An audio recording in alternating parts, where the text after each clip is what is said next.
Alright, we should be rolling. Oh, damn it, I broke the game. Alright, well, we gotta restart it now. I don't understand why alt-tabbing, just to do one little thing, causes that to fuck up so badly. But, yeah, okay. Great.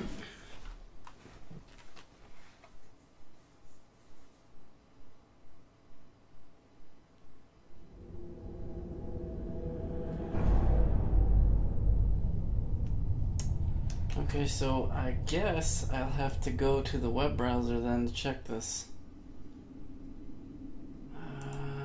Am I logged in? Really? I hope so. Okay, how do I look at my own shit? I want to look at my own shit, YouTube. How do I get to my own shit? I can't even fucking see this hardly. I want to go to my own shit. How do I do this? God, Google, fix YouTube so it's less retarded. This is very, very hard to do. Yes, go to my channel. The thing I've been trying to do for the last hour. Come on. Alright, I just gotta see if it's actually running. I want to go to my own shit. How do I do this? I hear it doing things, yeah. Alright, good. Okay, we appear to be good. Just had to make sure it was actually displaying something and not, you know, black screen. Because when I do Ark here in a bit, the last time I streamed Ark Survival Evolved, it was black screen. Literally the entire time for like 4 hours. 4 hours of nothing.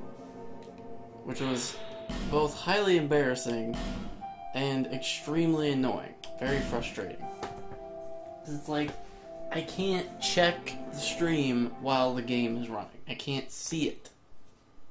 I can't go out, because if, again, I think with Ark, same as, I think it's the same problem as this game, where it doesn't like alt-tab. If, I guess, I'm streaming. If I'm not streaming, I think it's okay with alt-tab, but for streaming, it's kind of like, eh. And it breaks. So, I try to avoid alt-tabbing while I'm streaming.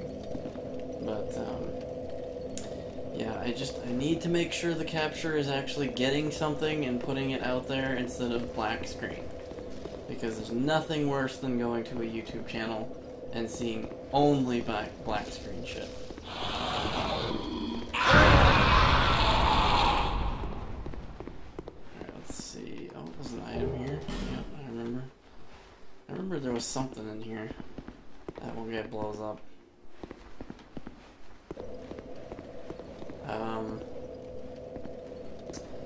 So yeah, there's a thing down here where I will be definitely probably invaded a million times.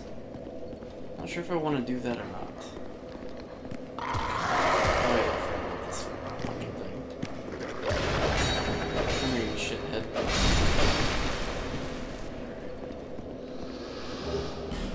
So we're making a little bit more progress today with the Dark Souls. It's been a while. Apologize. Usually when I get home from work, I am very tired and just feeling like vegging and being a lazy bum. So I tend to not stream when I get home from work most nights. I was pretty tired again today, but I got a bit of a pep of energy when I went to the store and bought myself a copy of the new Metroid game for the 3DS, and it came with I bought the special edition of the soundtrack CD, and it's got some classic Metroid tunes on there. I thought it was all music from the new game, but it actually has some tunes from the older games, and some of which is from Metroid Prime, which I love Prime, and I love the OST from Prime. Sadly, they don't have some of the best tunes from the Prime soundtrack, but they have the opening menu music, and they have a really odd pick of another location in the game.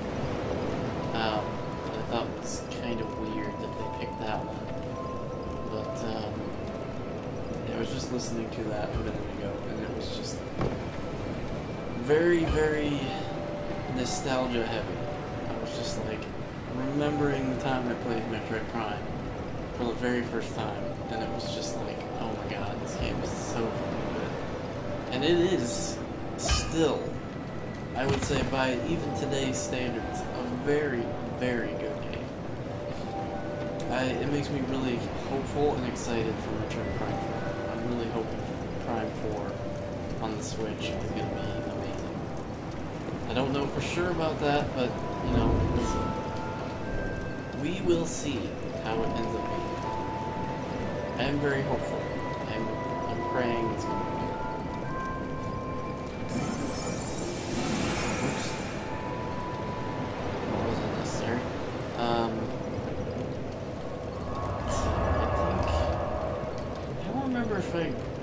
I'm not sure if I remember to talk to the wizard guy that was out on the pier.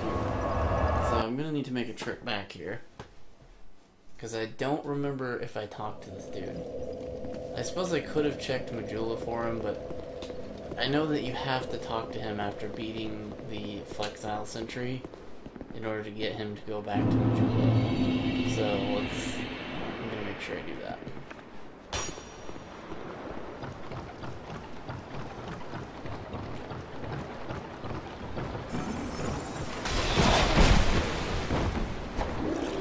Oh yeah, I forgot the one.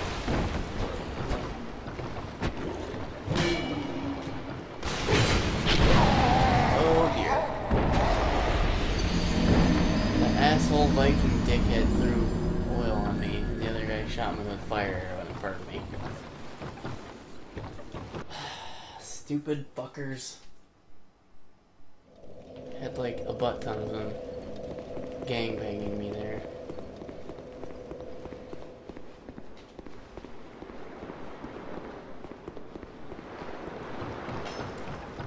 Every time I don't end up every time I don't play a game for a while, it fucking screws me up. And I'm blaming that death on, hey, big giant text obscuring your vision. I hate that. If there's one thing about this game I hate more than anything, it's when they put a giant thing of text on the screen that is completely obscuring what I'm doing. I don't know what resolution I have this at, but I'm thinking it's low, for one. It's just the UI, everything about this that isn't the game is just distracting as fuck right now. Like the square shit in the corner there, it's huge. I don't need it to be that big. I can see it, I can read it.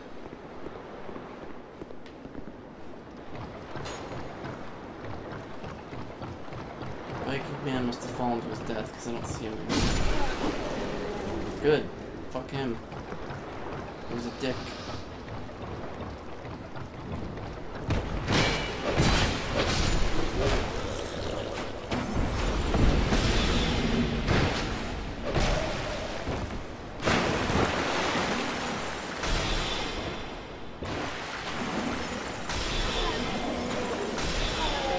I have my chat box actually visible on the screen to my right, so I should be able to respond to your messages in the chat, so feel free to chat me up if you want to.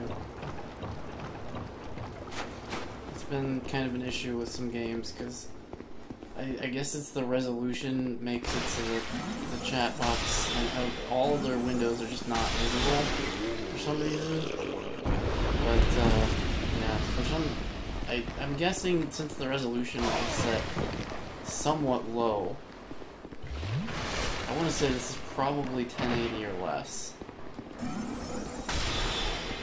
It's allowing that other window to be there. I think that's the thing, is that since my old TV was 1080 native, everything was allowed to be on that screen, except for weird cases. and then when I change to this TV, the resolution is a lot higher. So it tends to want the game to be the only thing in focus, which is really weird. I don't get that.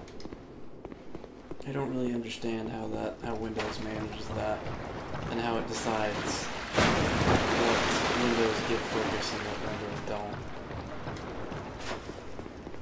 But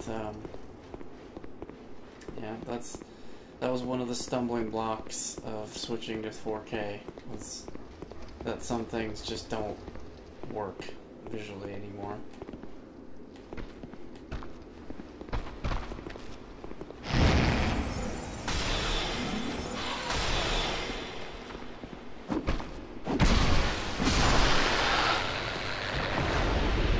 When I say they don't work, I'm not saying they just are like broken and don't fucking work. I'm saying they are problematic, let's say.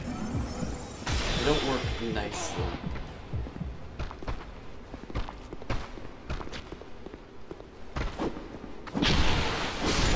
Because I can still stream and stuff, and I can still access the windows if I Alt-Tab, but not being able to see the chat box while I'm streaming is kind of annoying. Especially if the game, when I Alt-Tab, breaks and causes me to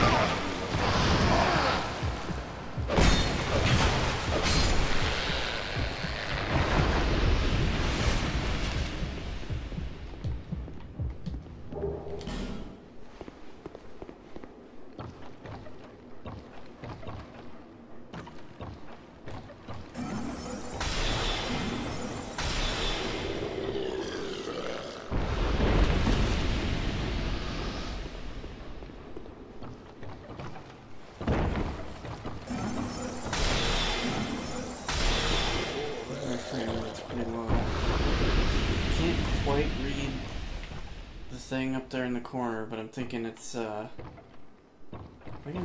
20 frames, which is pretty bad.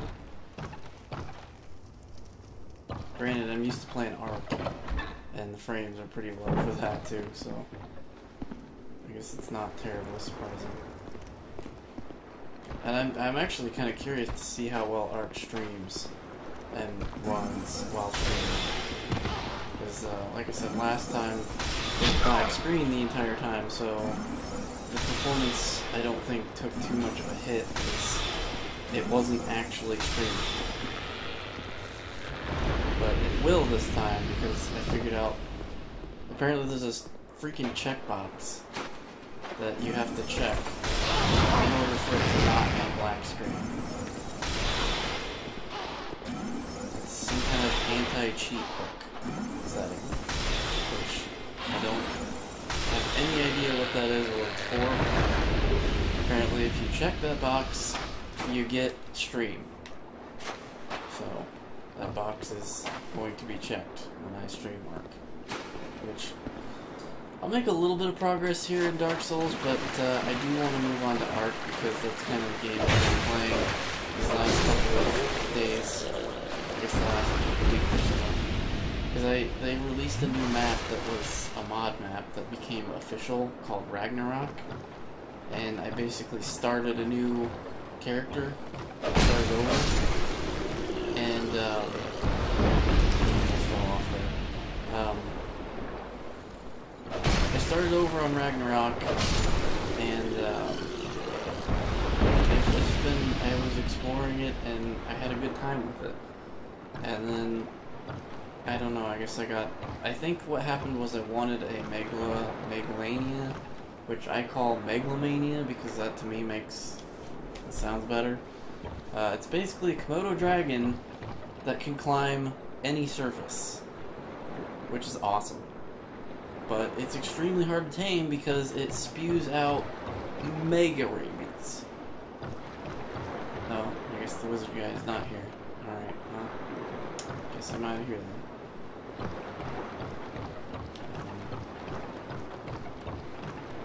So yeah, I wanted to do things.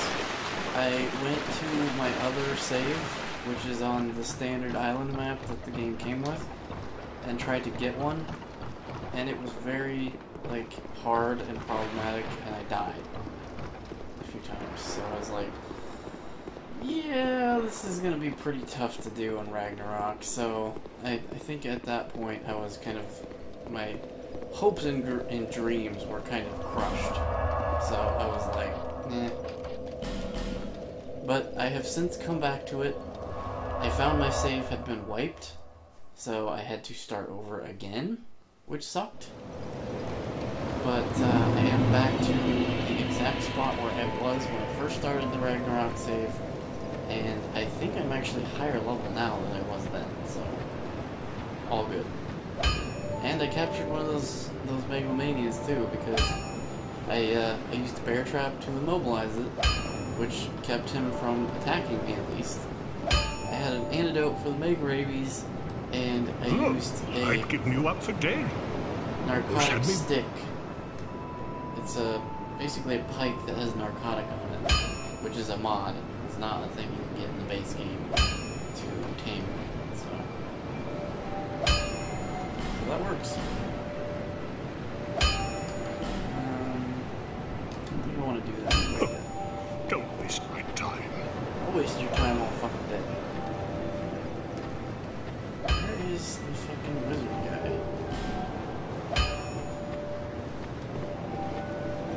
He's around here somewhere. Oh, let us resume.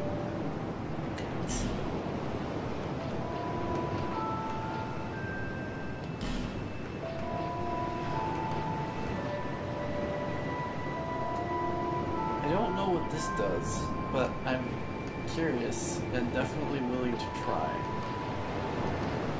What does this guy do?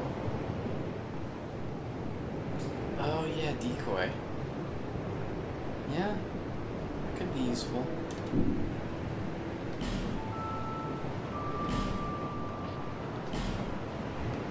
I'll also try this out too. I don't know what that spell does, but I'll try it. Young pupil, do not take my teachings lightly. I know there's a lot more merchants that sell magic spells later, but he's kind of the basic one. He's like starter wizard man. So I need to go up here. Bearer of... Seek the king, lest this land... Can I do this? Okay. I guess I can.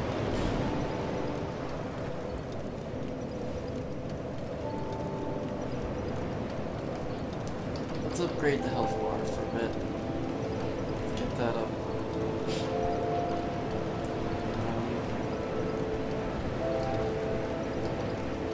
Intelligence is up pretty high. Faith is up decently high.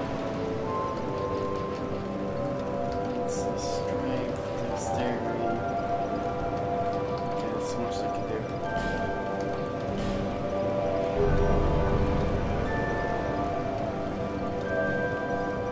Alright, so that takes care of that. Where was I going again? Oh yeah, yeah, I was here. Okay.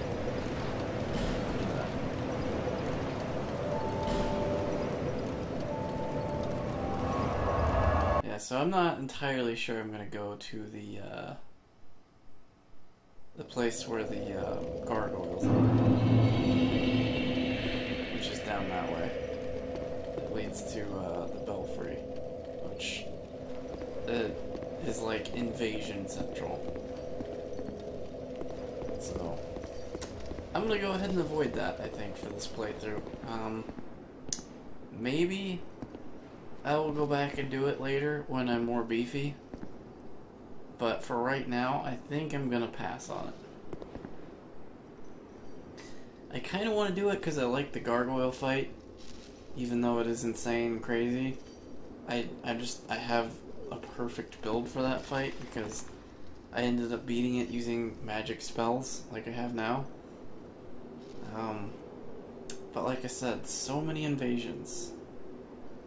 Although I think I have Do I have the thing? I have the thing that makes me turn into stuff. Oh, I do. I have some. Okay. Yeah, maybe I'll do that. Maybe I will go that way. I want this to be better. Yeah, I'm gonna need that. Okay. Alright, so I guess I'll go do that.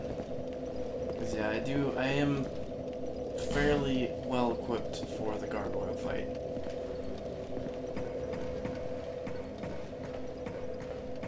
The gargoyle fight sucks because there's an increasing number of them. And you kind of just have to stay really, like, you have to stay away from them and kind of shoot them from afar. Because if you try to fight one and you get hit by the second one, you try to fight, eventually you get 5 of them on you at once. Oh, you know what? I can't do it. I don't have a lockstone. Never mind. Well, we'll come back to it when we have one.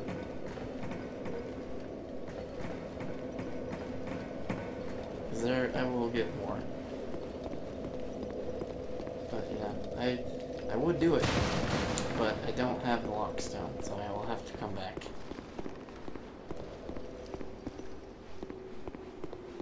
I'll use my talisman if I get invaded and be like, yo, I'm a box.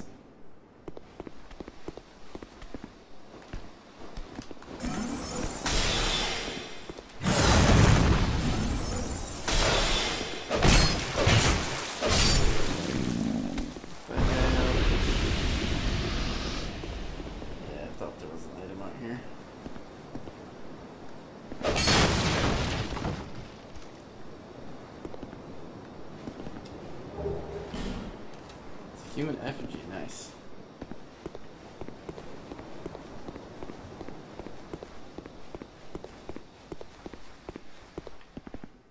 I like how they had the Ember in Dark Souls 3. And you can still become a hollow, even though it's not really heavily emphasized like it is in this game.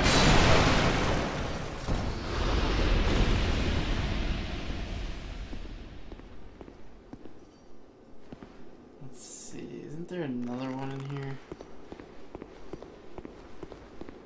I could have sworn there were 2 of those guys in this room.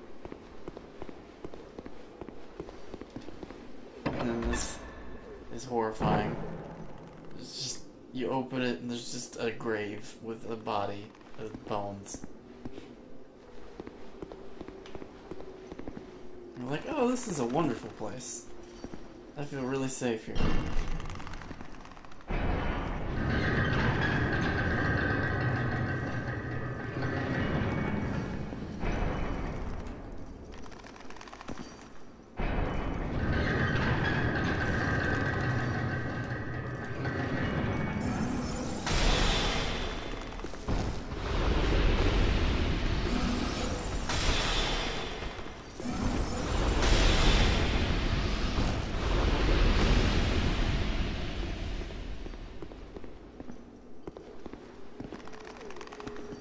There's like 100 more of them in here, in various different hiding places.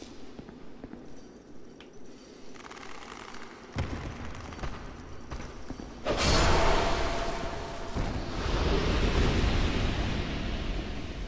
never really did understand what this little square area here was for.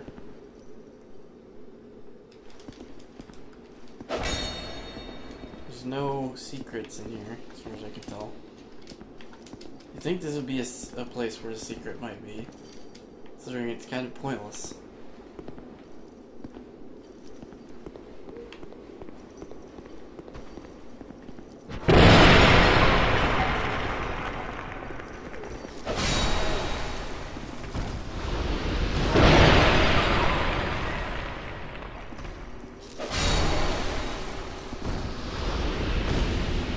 Yeah, those guys are basically kamikazes. They jump on you and explode. But if you hit them before they do that, then they're pretty much harmless. Oh yeah, that's a place where you drop down to get stuff. I typically wait to do that until I have fall damage reducing equipment.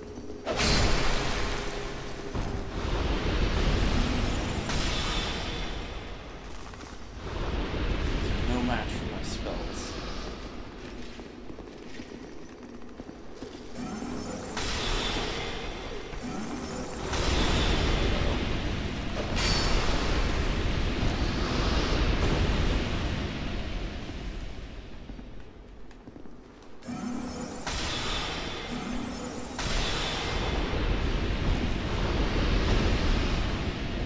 Bonfire in there, but I can't get to it because Strayed here is kind of in the way, and he's petrified, so I can't do anything with him. There's an item I'll get later that I can use to unpetrify him, but I do not have it, and I can't get to it yet. And then that bridge leads to another area, which you go down an elevator into basically a pretty much flooded prison area, and there's a boss that's supposed to be hard, and the boss is kind of aggressive, but like I thought that boss was kind of easy compared to some of the other bosses anyway.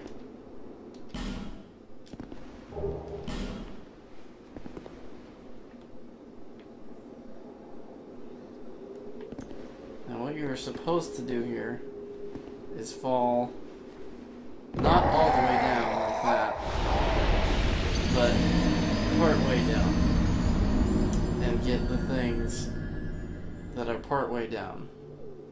And then you're kind of supposed to fall the rest of the way down, but I'm not equipped for that.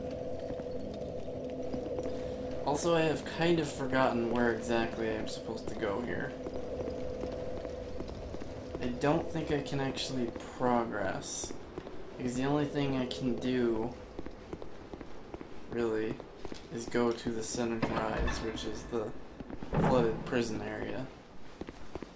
And I'm not supposed to go there yet.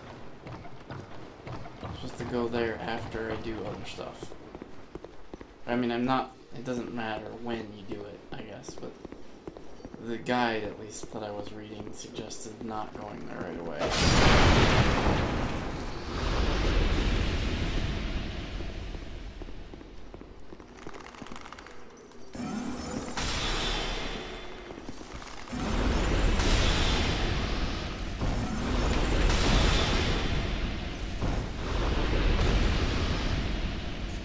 Soul's back.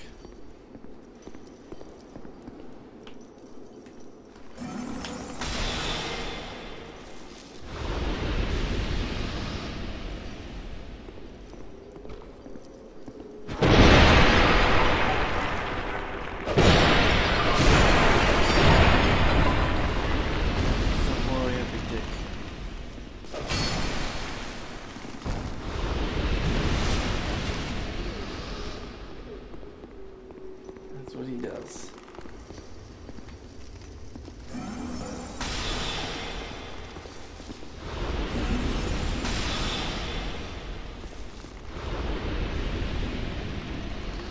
There's the stairs. Come on, get up there.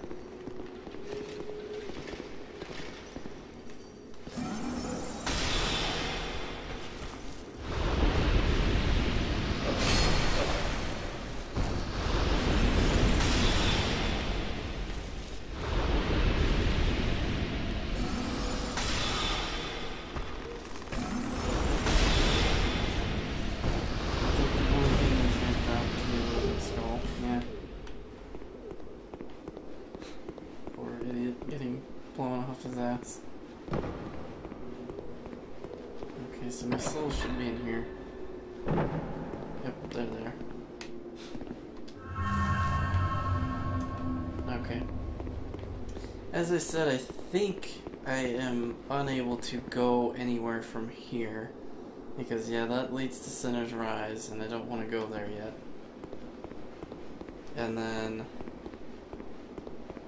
don't think there's anything else, anywhere else you can go in here. So I think I actually have to go back to Majula. If I remember right, Huntsman's Copse, I think, is the next place. Which I will meet another magician guy there so I can buy more spells. And yeah, I think that's where I'm supposed to go. Just walk on past this dude.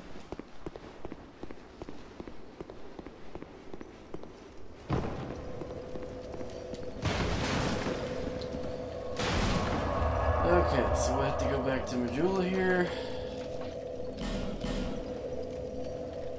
Huntsman's Copse is accessed, at least initially, through this, the little tunnel that leads to Hyde's Tower. Bearer of the seek lest.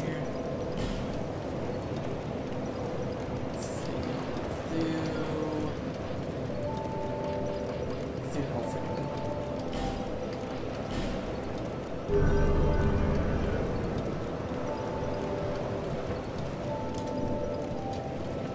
Okay. And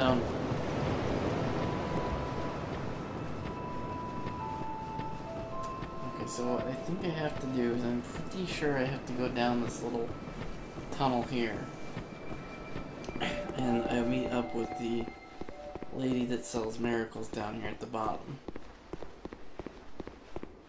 And I need to have her turn this thing. Oh, hello there. This room is not, and only this lovely thing, and this shall I provide. Let's see what you have to sell me first. How does that do? Okay.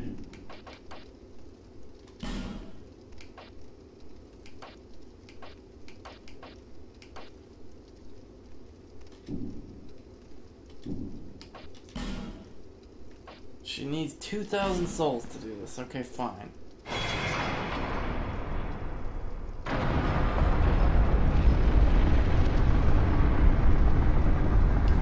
Here's your soul box. Okay, Go ahead.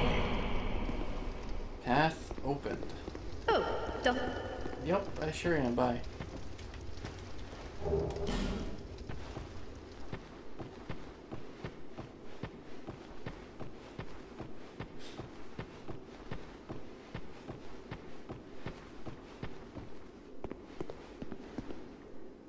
I don't know. I think this... one of these pits you can kind of get to the bottom and there's some good stuff down there, but I don't think it's this one. In fact, I don't think there's anything at the bottom of this.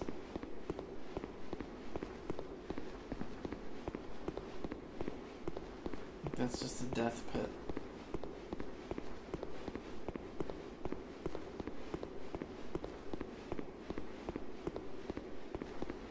And here's the magic guy.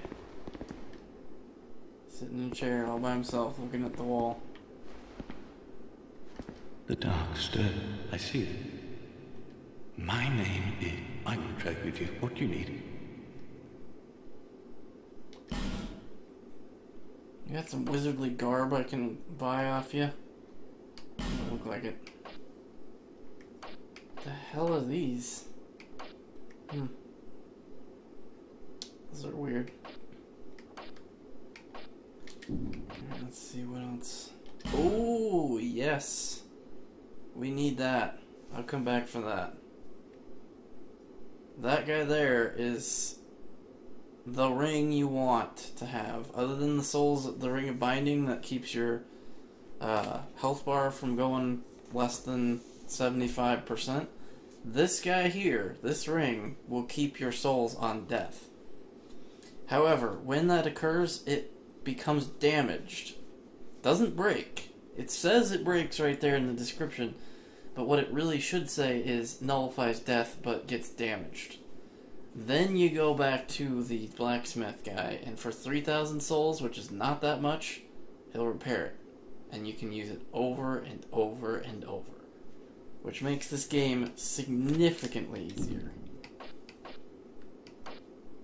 Let's see what dark spells. Magic barrier. Dark orb. Oh, we definitely need dark orb. And some of the other ones are just okay. I'll be back for that ring of soul protection for sure. Come again, as you like. The dark here. The dark. This land lies closest to the dark. That is why I came here. This kingdom collapsed long ago. All that are left are either undead or hollow. Save a few misfits like myself. I went to a great school in the south, but neither sorcery nor pyromancy appealed. I learned nothing. Nothing at all. It was there that I happened upon the dark. It drew me in, the nebulous dark. Soon I was drawn to this land where dark runs deeper than anywhere else.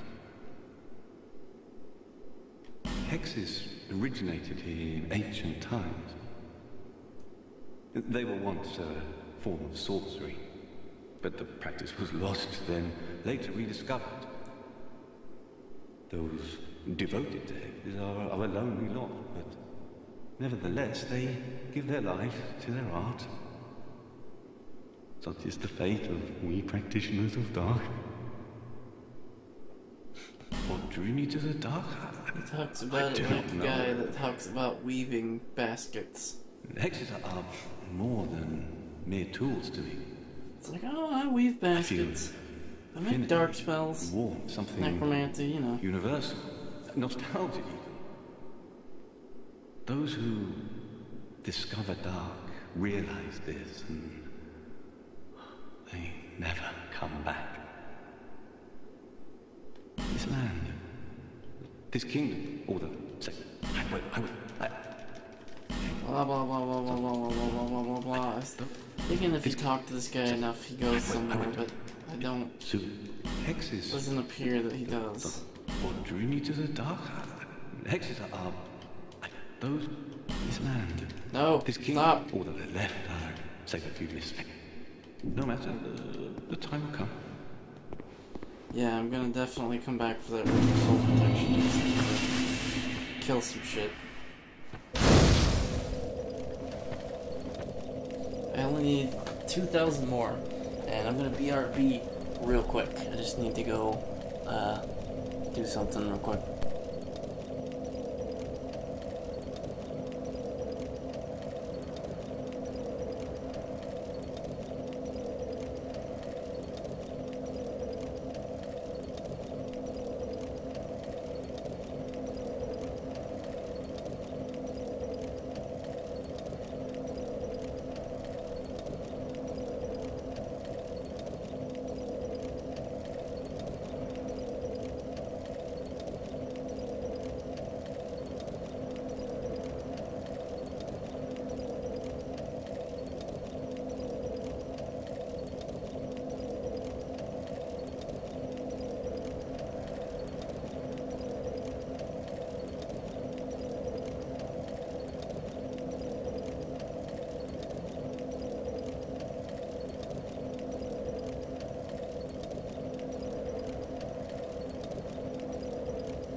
Alright, and I am back.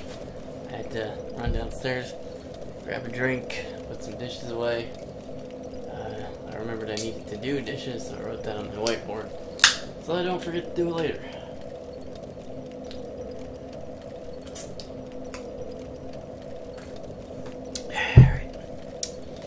let us proceed.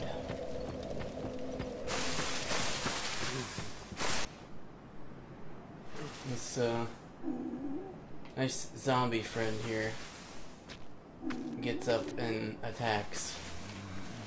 And this zombie friend here but he fails. I guess I thought that zombie guy got up and attacked, but I guess he's kind of not right now. I swore this dude got up.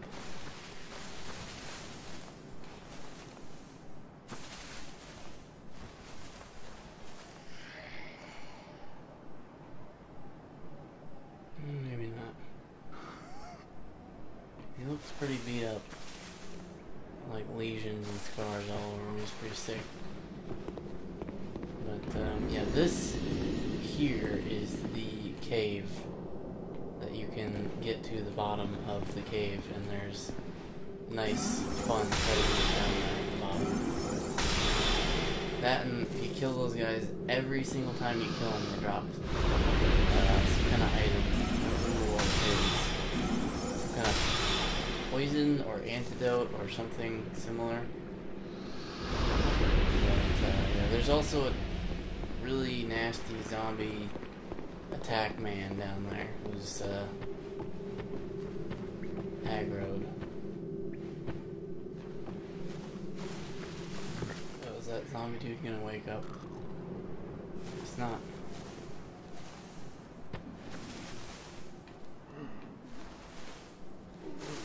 I know that up here at the top of that, well, actually no, I guess you have to go through the building here, but there's a dude with a stick waiting to ambush me over here. In fact, there's a lot of dudes wanting to ambush me in this area.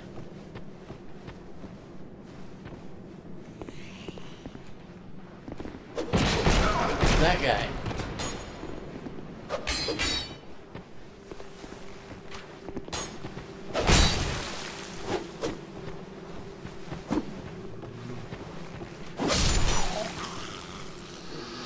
Kid.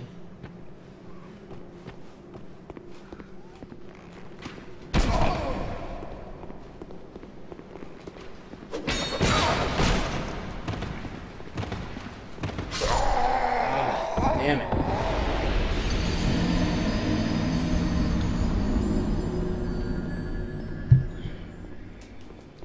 This is why I kind of hate the fact that you have to lock on to shoot spells.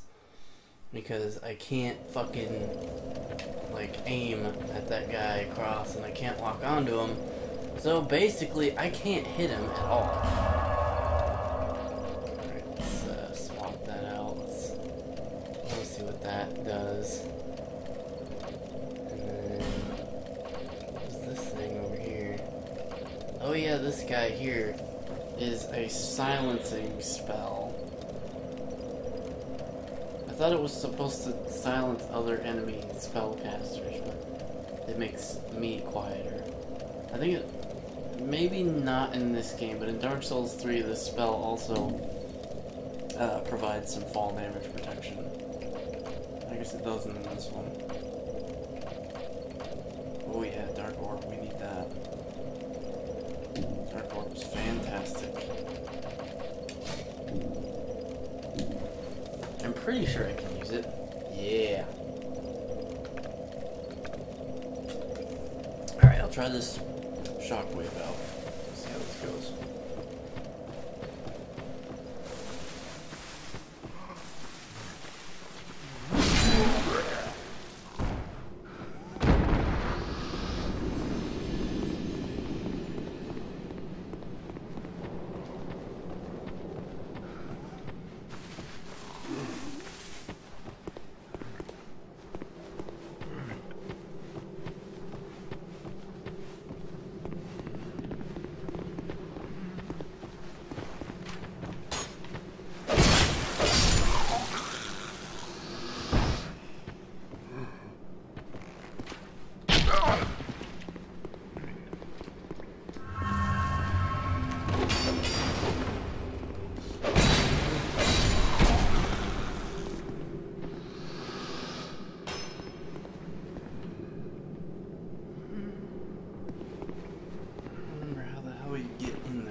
myself down, maybe. Let me try that.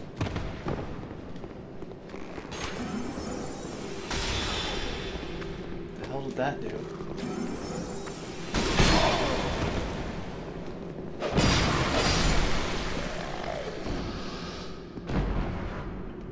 I don't think it did much of anything.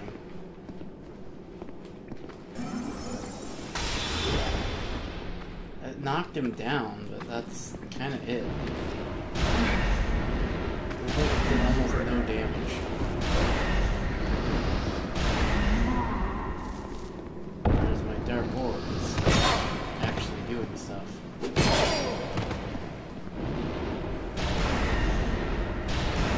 Hey, dick.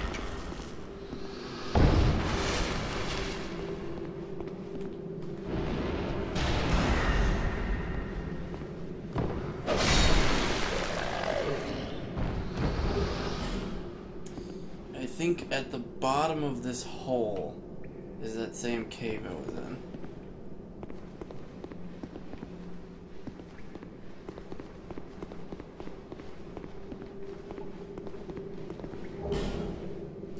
And I also think, how did I get in here?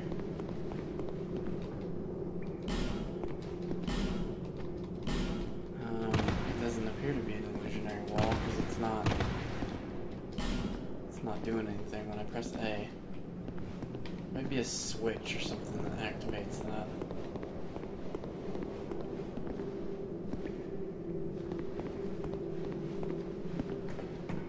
I don't even know how the hell you're supposed to actually get in here.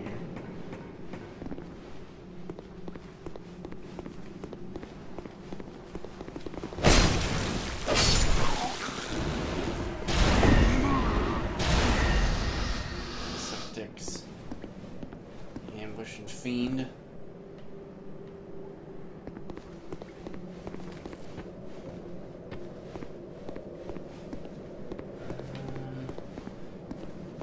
I don't think there's anything really up here besides that item. I hope it's a good item. You know what trouble I went to get it. Not really. And now I can't really get back up here. I think. Yeah, no, I can't. Alright, well, I guess I'll drop down here.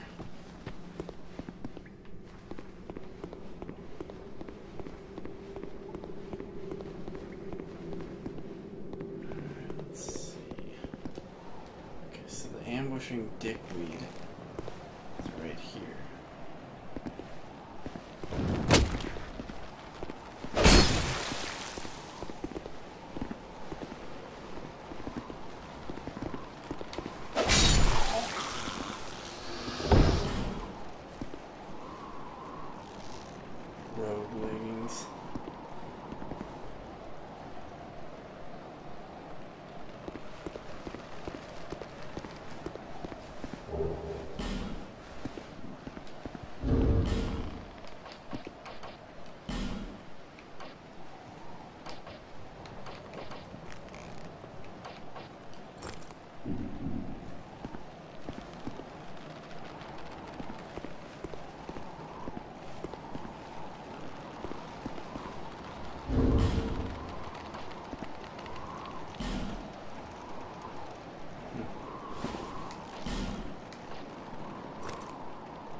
I like the Loamy set the best. Which apparently in Dark Souls 3 you can get it, but I messed it up. It's like a specific thing you gotta do to get it, and I fucked it up somehow. But yeah, the Alva set is my favorite armor set, so once I get that, I'll be happy. Happy as a clam.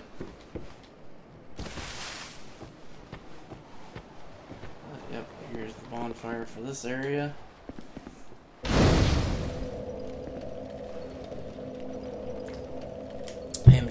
100 souls off from getting my ring of soul protection.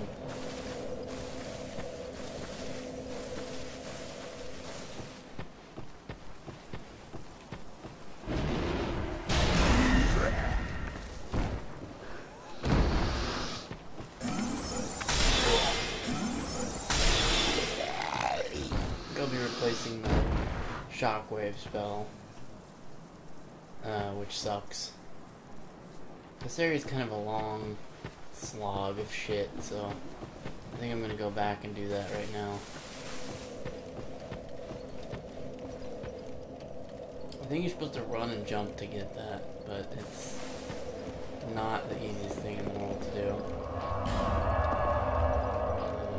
Okay, so what is this supposed to do?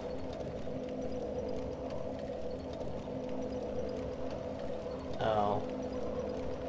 Okay, yeah, it's okay, I guess, but actually, it might be kind of fun to use on this ambush dickhead. Let's try it.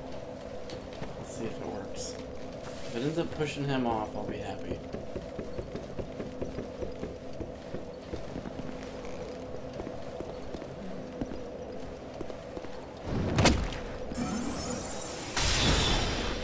It's not really working.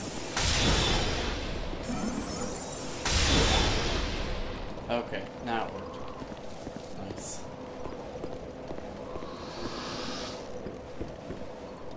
But yeah, it's not a very useful spell. I mean, it knocks things over, but actually that might be helpful later when I fight some almost player-like NPC invaders that are really annoying. It might actually be really good for that.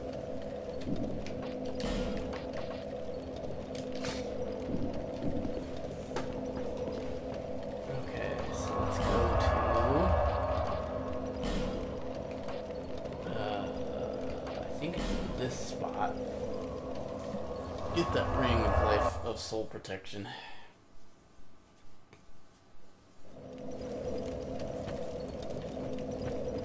And then I think I'll go to the skeleton boss that's at the other side of Huntsman's Copse. Or actually I'll get the key to do that next bonfire, and then I'll think about doing the skeleton boss. I may skip that for today. Like, not skip it, but like not do it today. We'll see. Come again, as you like. Okay, we won't use the ring of soul protection for now, because I don't have a lot of souls. And what the fuck was that? It like did black screen for a minute there. That was weird. Alt tabbing for a sec, hang on.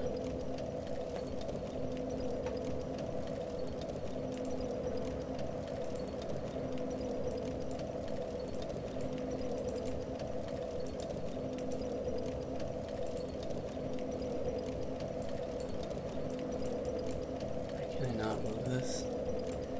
There, okay. Weird. I don't know what that black screenness was about. That's very odd.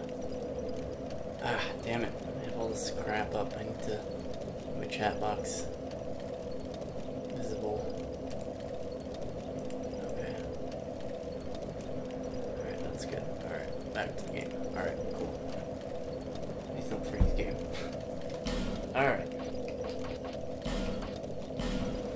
So, yes, we will do the skeleton trio boss, which actually leads to the Earthen Peak area, which is where those fragrant branch of yore things are that I can use to unpetrify stuff, which I need.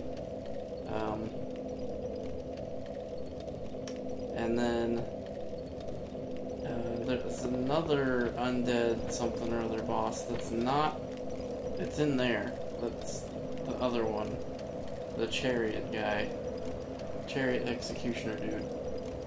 He is not required, he doesn't lead to anything, but I could beat him as well, just for souls, I guess. I really need to beat him.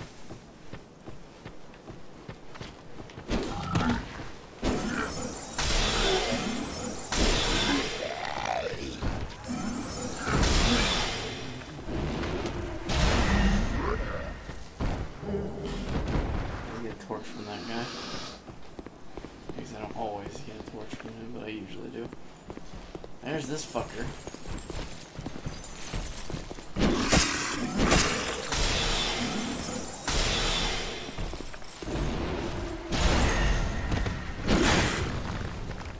He looks very imposing, but he's really slow. Easy to dodge. Wait for him to swing and kind of back up. That's pretty much how a lot of enemies are in this game. It's like any other video game, you would be totally okay with just kind of running in and trying to fight the shit out of everything. But this game, you really have to be meticulous and careful. And kind of kite away annoying enemies to make them easier to beat. That leads to the executioner boss. Or the chariot boss. These little dome things have items in them, but they also are ambush areas. There's a guy that's gonna drop down if I move in here.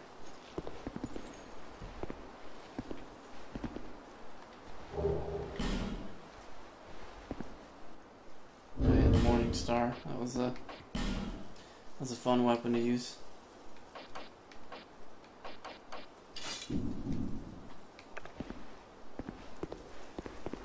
Huh.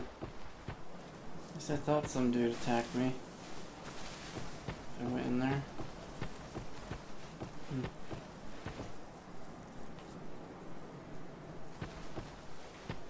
Could have sworn there was a dude that jumped down on you, but I guess maybe that one gives you the false sense of security that opens you up in the next one to get raped. Now these guys come out of nowhere. Suck Morning Star, bitch!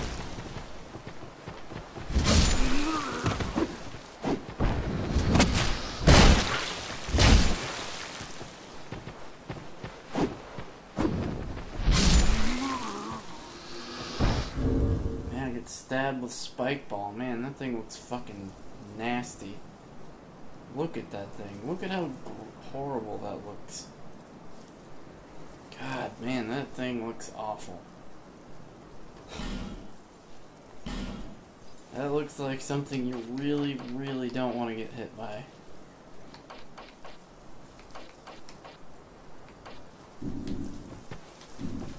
I'll use it for a while. It's not the best weapon I can use, but I'll totally use it.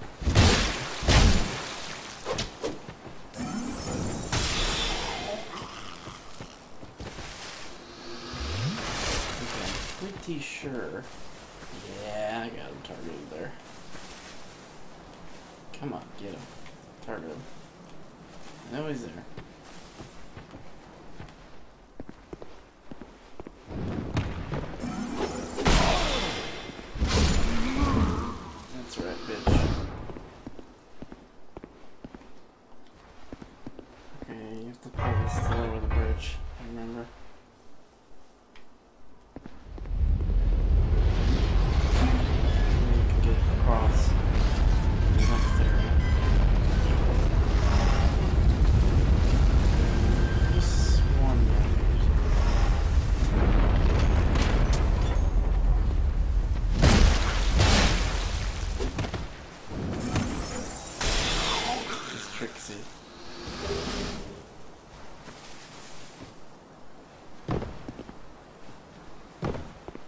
So you get to that.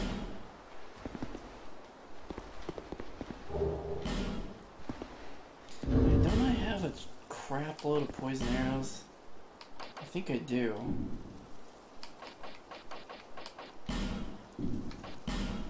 Yeah, well, no, I don't have a whole lot, but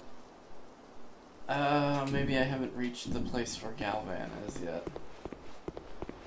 But yeah, once I get to where Galvan, this like dwarf dude, is at, I can just buy endless supplies of poison arrows from him. The poison arrows are fucking awesome. is if you hit a target like 3 times, they'll become poisoned and slowly die. Which makes them much easier to fight.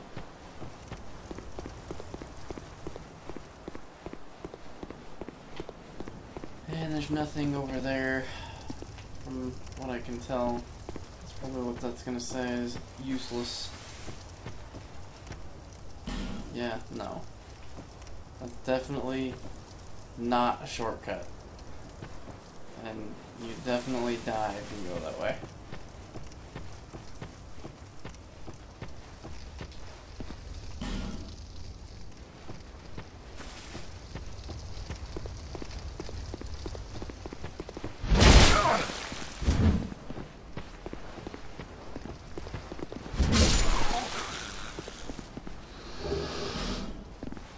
Smacked with a fucking spike spear. Or spike ball.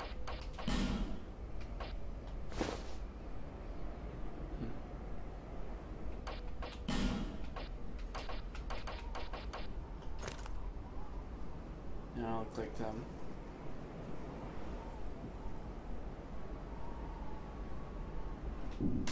I'll cosplay as them for a bit.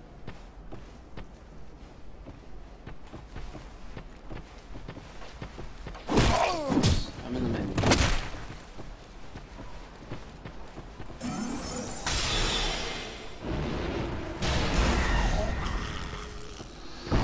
Like you, but better.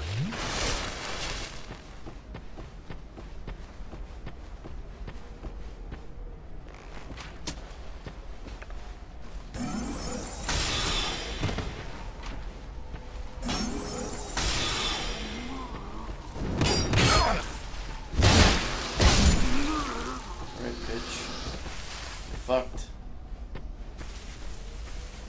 Oh yeah, I get invaded by NPCs up here. I forgot about this. I don't know if there's anything other than some... I guess I go this way anyway. There's some items up here, but there's also a bunch of the same rogue dudes. Some of which are kind of annoying to fight.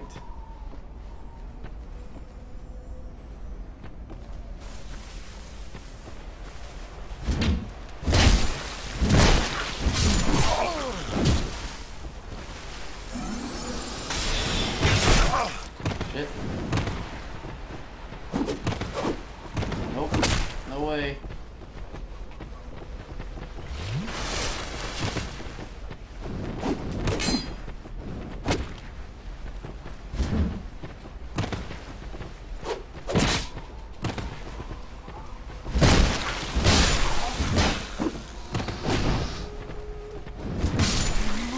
That's right, clubbed. Clubbed in the fucking head.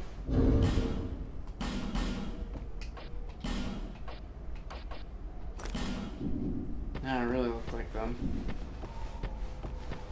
They got all their shit on. They look ugly.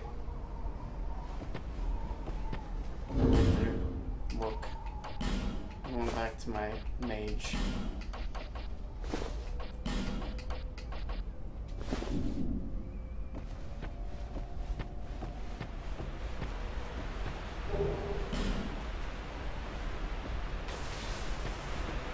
Oh yeah, there's a crystal lizard up here,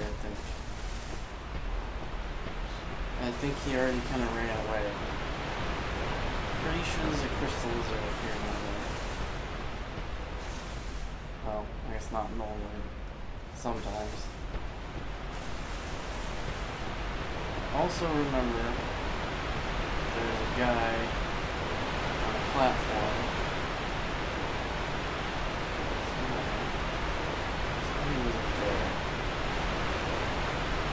There's a lot of stuff that ambushes me on this cliff, including an invasion NPC.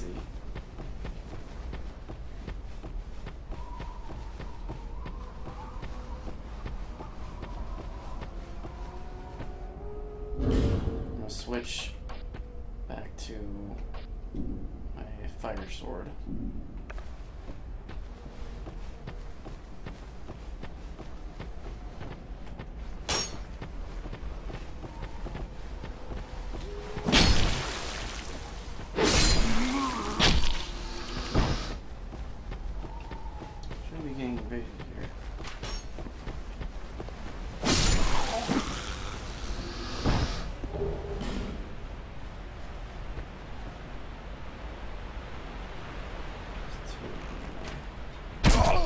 shit.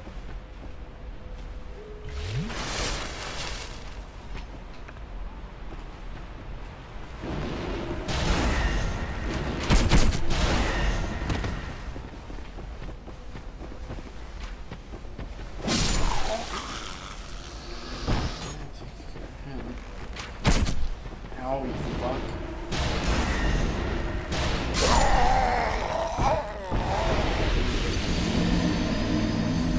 Faster.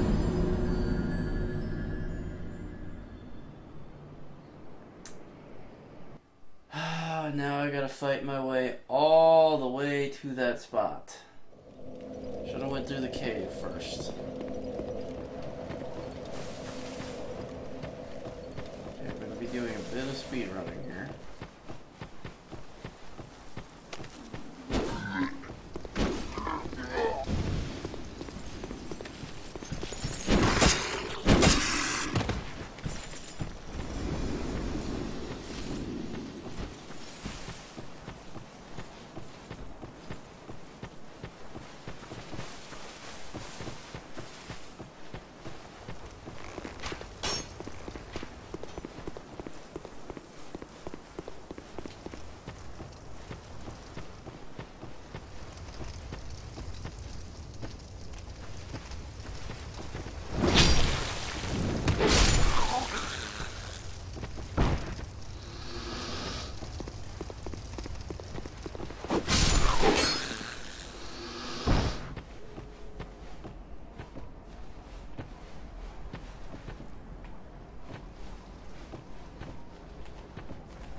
Targeting. There we go.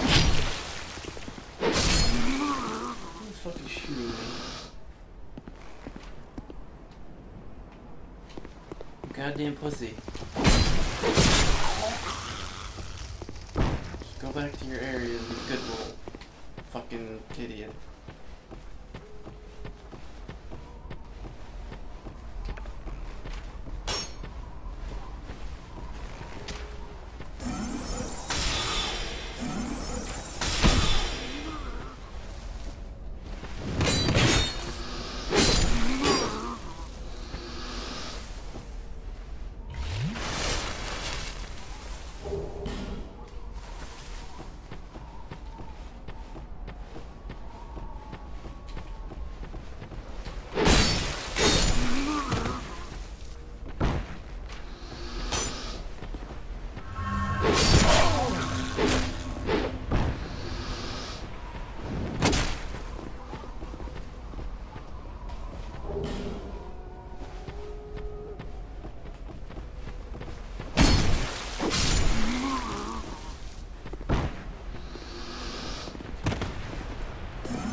Unlock away key, okay. So it wasn't in the cave. I kind of forgot where that was. I thought that key was in the cave, but it's not. It's in there. I swore I was supposed to be getting invaded here. Maybe it's if I go further down, but I think what I'm going to do first is I'm going to get that bonfire unlocked.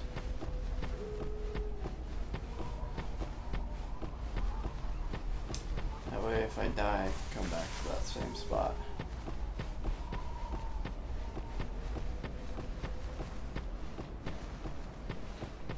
It's a little bit of a shortcut from where I started a minute ago. Ding. There we go. Ew, I thought you were that bastard for a moment. You've set me free. Now I can find him. The cheeky prick. He won't know what hit him. I am Creighton of Mirror. I travel from land to land to hone my blade.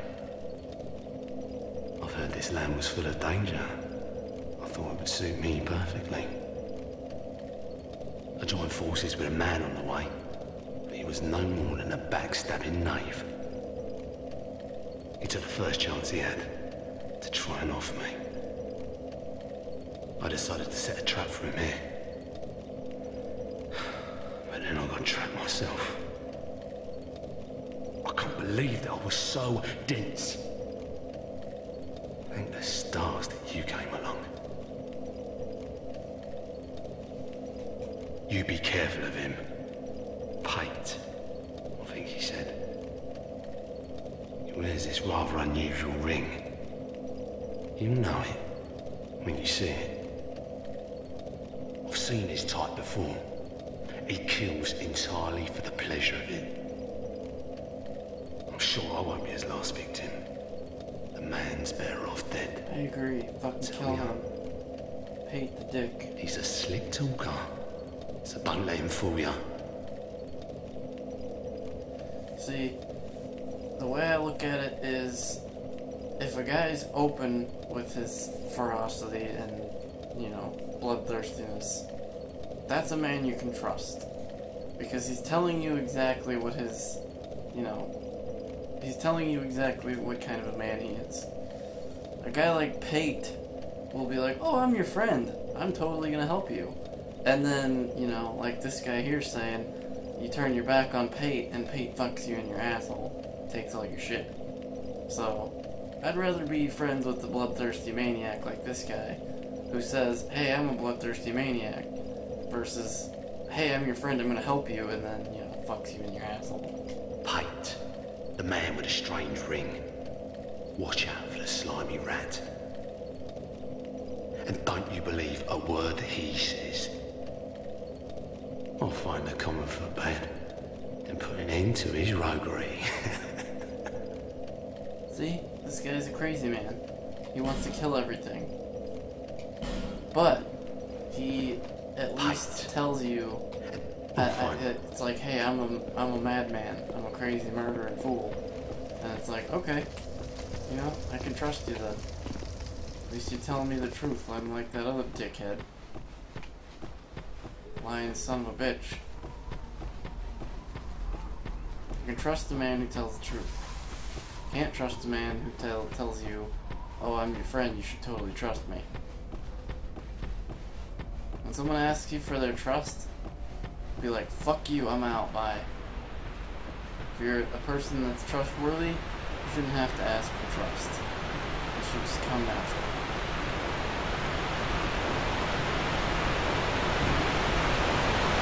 Oh, yeah, okay.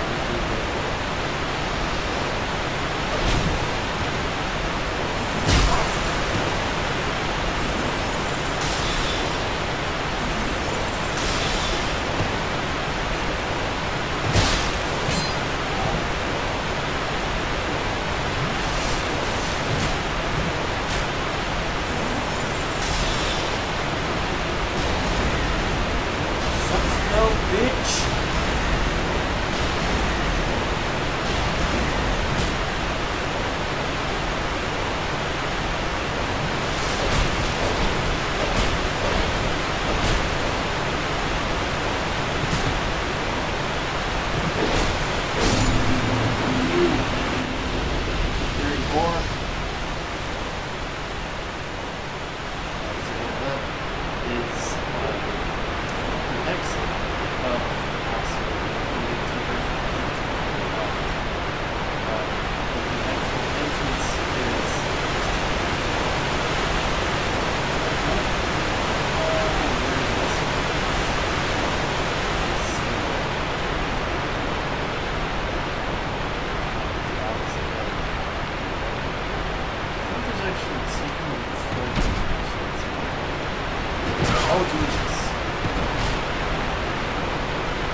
spell that sets him on fire, right?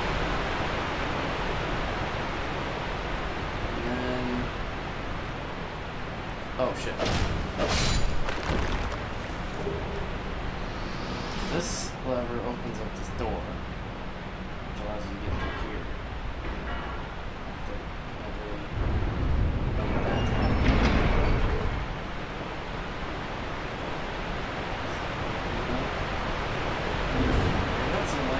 Which I might need for this fight. Necessarily need them, but I might get to a point in the fight where I feel like I'm going to be able to do it. Just need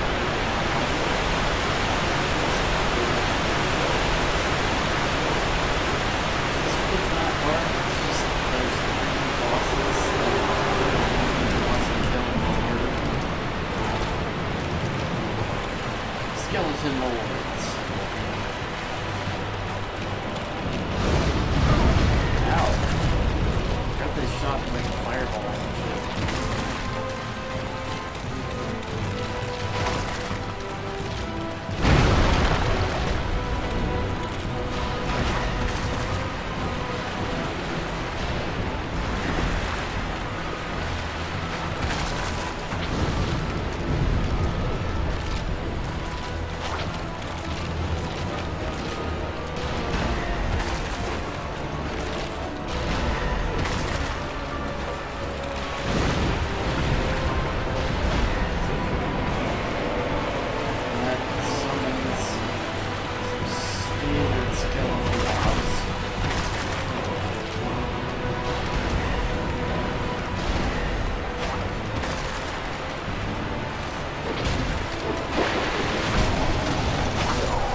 Oh crap, I died. Shit.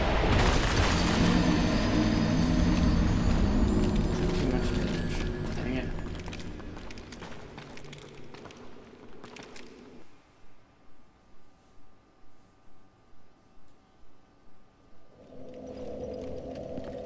Well, that sucks. Kinda ran out of stamina and died.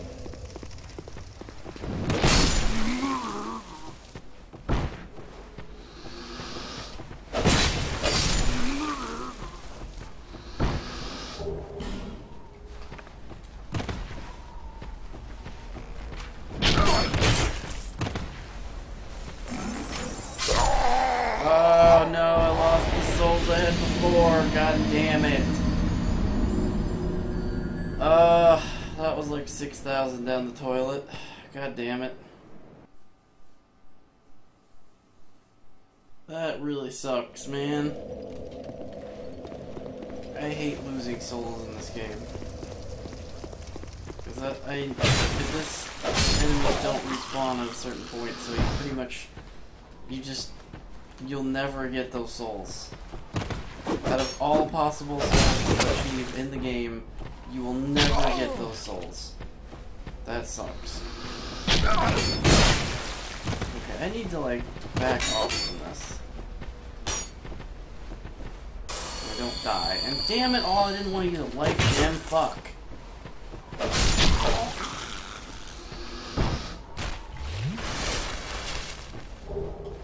Okay, I'm coming for this fucker over here. I'm gonna get him. Touch bloodstain, for fuck's sake.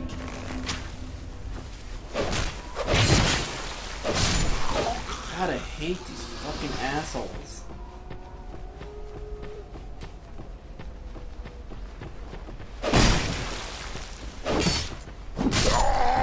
Are you fucking kidding me right now? Oh my god, what is going on here? How am I dying so easily to these fucking noobs? Part of the problem is that there's always seems to be a guy with a damn bow and arrow. So I can't shoot them with spells because that'll make me stand still and I'll get fucking hit by the bow and arrow guy. And he'll kill me. The guy's whacking at me will kill me, the guy was shooting me with arrows will.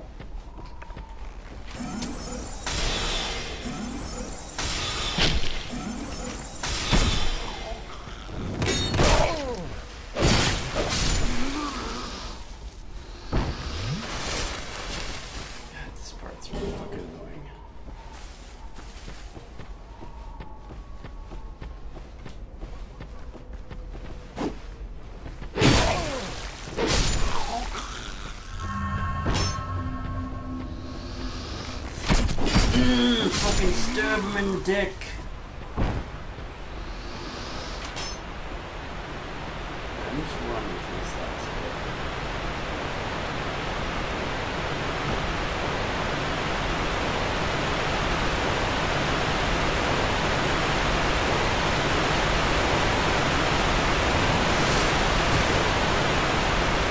Let's try this one more time.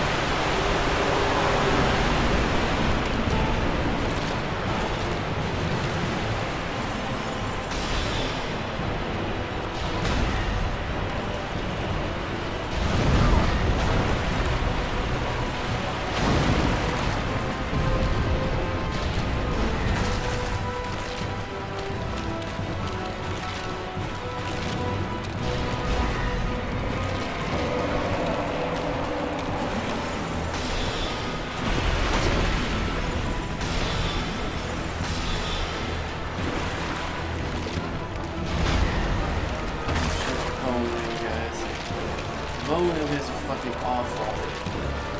Really fast and they do they're like fucking piranhas.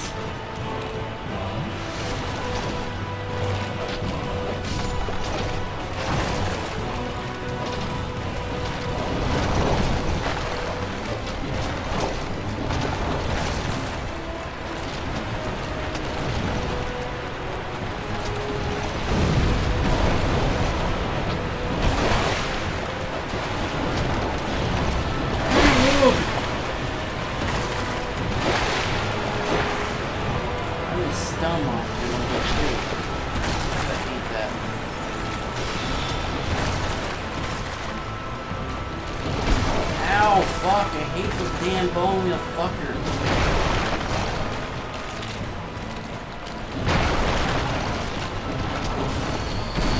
Jesus, they're already on you, fuck.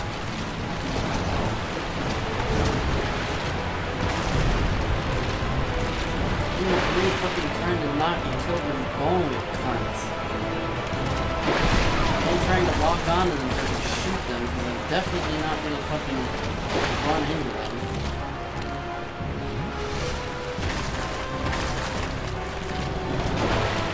I hate rolling with things.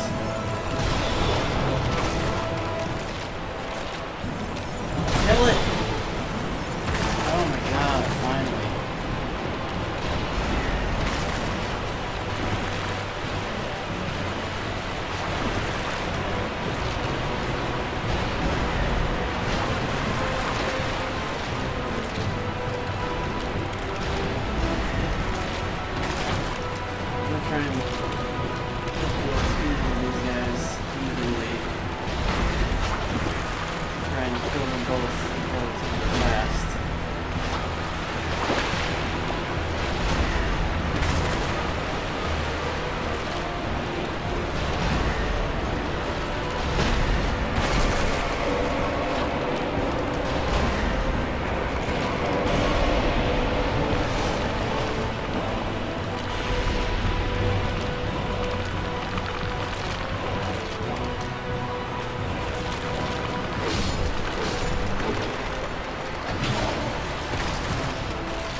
terribly difficult fight, but annoying.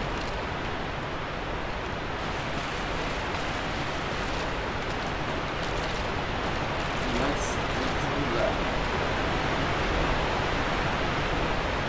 Really want to keep trying about this.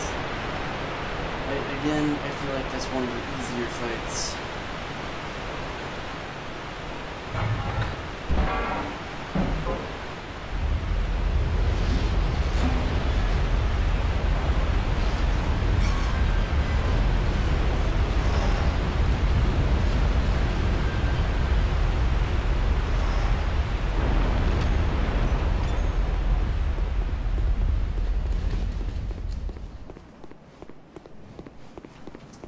Now we go up to Earthen Peak.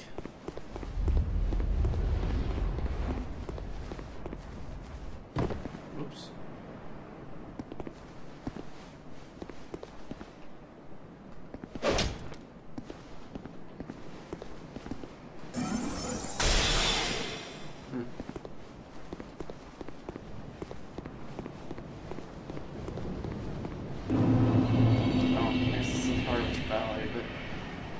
Harvest Valley leads up to Earthen Peak, which is up there. Are you a traveller? I'm Chloanne, an ore-stone trader. I travel about collecting rare stones, which I sell to make my living. I never planned to visit this god's-forsaken place. But I don't know. I just sort of ended up here. I must have just wandered in. But now that I'm here, I've been scouting around for rare bits.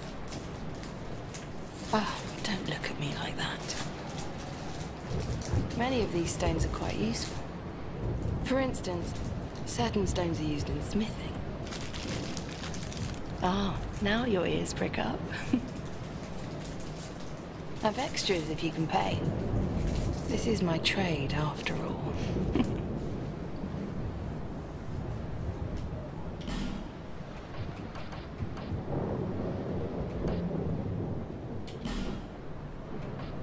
And she has spells.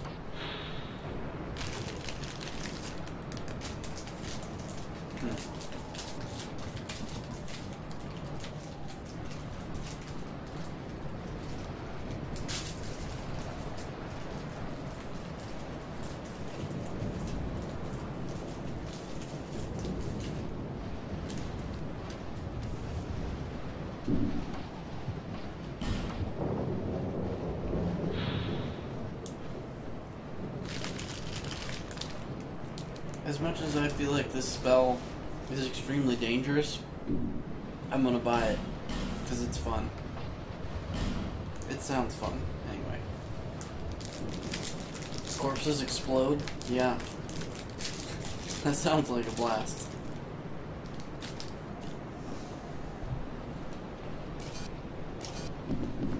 Visit me again, whenever you please. I'm gonna talk to you for a bit. What do you need? I came here in search of rare stones, but the place is nothing like I was told. All this poison, and you can't get very far inside. Don't just go haplessly wandering about. I did that already. These stones may look all the same. Some of them are used to smith weapons and armor. And some of them are extremely rare and should be used with great thrift. None of the differences are easily spotted. But I've learned quite a lot, really. Drang Lake. How is it that I ended up here? It's funny. I can't seem to remember. I like the opening cutscene where your dude is like wandering along and you come across the lake and it turns into a whirlpool and he just falls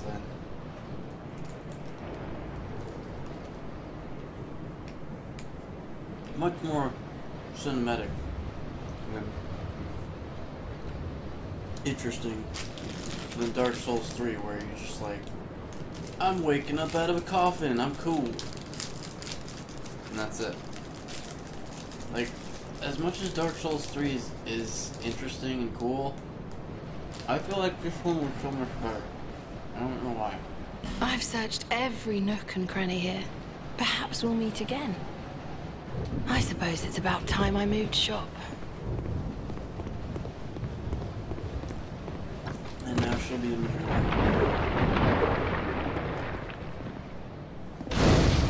on fire lit. And now we can come back to this spot. But now it is time to switch over to Ark, I think. Briefly. Very briefly. Okay.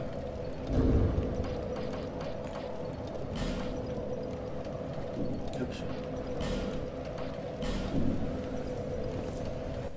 Alright, well that was Dark Souls 2 for tonight. Next time I will probably I think the first thing I'm gonna do is I'm gonna try and get the thing I need to unpetrify Strayed, because then he'll trade me boss weapons, at least the initial ones, and then I will go back and do the Executioner Chariot guy, or maybe, I don't know, that one's a maybe, because it's like you gotta fight some really, really annoying shit to get to him. And then, you know, when you get there, you kind of need health. So when I first played through the game, I basically farmed away enemies to make getting to bosses easier, because especially with the chariot guy, there's like at least 5 or 6 really nasty enemies that spawn. And then, of course, there's the guy with the giant fucking sword, who's basically an invasion NPC, but he doesn't invade, he's just kind of there.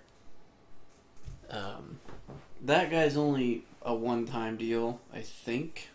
I'm pretty sure if you kill him, that's it. He doesn't come back. But the other nasty guys do, so. I farmed everything away so that nothing was left. And then went to the boss because I knew I would die to the boss an endless number of times. And that chariot guy is actually really not that bad once you figure out how to beat him, because he's kind of like a puzzle boss, kinda. Like, there's a really, really, really, really, really, really easy way to deal with him once you know what that is. But until you know what that is, he's just kind of like running you down, and you're just like, fuck, what do I do? But there's a way to make him stop running around, and then basically he just turns into a really slow-moving, easy-to-kill boss. So, but yeah, figuring out how to get to that part is not, like, it doesn't tell you what to do, basically. So, but once you know exactly what you're looking for and how to get to it, it becomes much easier. So, yeah, we'll do that here in a bit. Oh, does this say Dark Souls as in just Dark Souls? That seems kind of not like it's supposed to be. Alright, so yeah, we're switching over to Ark. I changed the official game thing, the YouTube thing that says what game I'm playing. Okay, we'll leave the chat box here. Sorry, it's black screen right now because I'm kind of setting up. I just gotta check this box. The cheat compatibility hooking, anti-cheat compatibility hooking, says use only if necessary. So I'm guessing if you put that option in place when you play something that doesn't require it, it messes things up or just doesn't work or something. So I like to go in and uncheck those when I'm not playing something that needs it.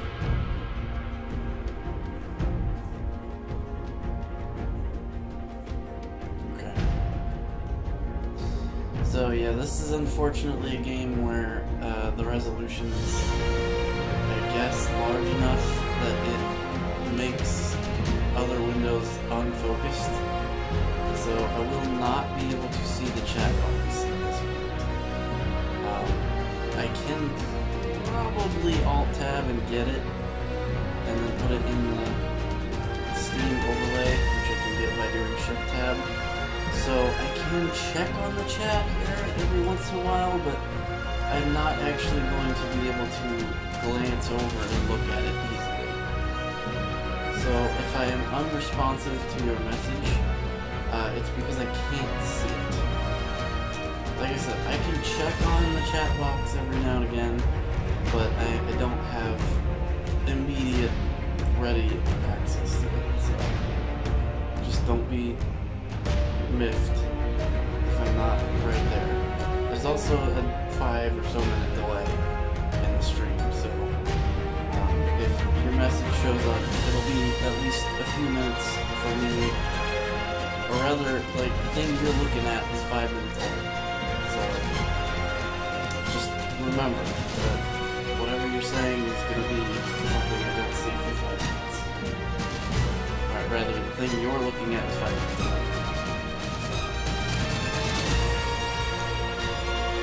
Checking these settings here, just to make sure they're all good. This damage structure repair cooldown shit keeps going back up to 180. I have to keep setting it back to 0, so I like to make sure everything else is these are all different variables you can tweak to make the game easier, which, if you're playing by yourself in this game, you absolutely want to change some of those sliders. Because, yeah, like, this game is kind of like Minecraft on crack in that it takes a very, very, very, very, like, seriously long time to do just about anything. Like, taming a creature with default settings will take you about 3 hours real time. Like, not in-game, like, actual 3 hours. Which is nuts. I mean, I don't know about you. I don't know about y'all, but 3 hours of my life to sitting around is not something I like to do. I'm just gonna Alt-Tab real quick just to check and see if the game is actually showing up. Hang on a sec. It's black screen again. What the fuck? Ah, crap. Hang on. Ah, I got this anti-cheat. Oh, it's set to Dark Souls. That's why. Okay. There we go. There we go. Okay. Now I can see things. Alright. I might even be able to get the chat box to show up here. Just a sec. Come on, chat box. Alright, so I don't know if the chat box is gonna stay when I... Oh, good. Oh, good. Okay, perfect. So, yeah, even though it took the chat box away, I can bring it back. Awesome. Alright, we'll minimize the capture window and go back to game. Cool. So, yeah, actually, scratch what I said earlier. I should be able to see the chat box now, because it's right there. I just had to Alt-Tab and move it over. I don't know why every other game is like, nope, you can't have the chat box, but this one is like, yeah, okay, fine. Anywho, so this is Ragnarok, which is the mod map that became official when Wildcard, or whatever the hell they're called now, paid the people that made this map to bring it to the official game release, and it is a really interesting map. Let's go here and see the map. Like, there's an actual map now. So this is what the map is currently like right now. This brown shit down here is kind of just undefined, generic terrain. which is actually where that's where we're at right now. I can't really point here. Hang on. I keep shutting the door and keep kicking my own ass out of my own house. I can't show you exactly, like I can't point to where it is, but if you see the spot on this map where that 70 over there is lining up with the 40, so like right where that twig looking thing is, I'm in the little circular penis type dealie right there to the left above it. That's where this current spot is, where this map and this hut is located. I started out my second, after I got my original save for this map wiped, I started somewhere over there on the very far west side of the mainland there, and made my way east towards this area. I kind of settled on this little spot here because it's got a nice little tree, and it was just kind of like, this looks like it would be a good base. When I first started playing the game on this map, the first time I started a save here, I was in the very northwest corner of the map entirely, over by this, right where the middle of that 20-30 line, that little box, that second box down from the top left. That is where I was initially. And yet my save got wiped and I couldn't figure out where that was. So I ended up not knowing, like, because I came back to this months afterwards, and the whole map, like, I started down there and that area was all foreign and new. I think when they brought this out official, this is what the map looked like then too. So I think instead of spawning down there, I was like, I'm gonna be where the map is done and be up there, which probably was smart, but you know, then my save still got wiped somehow.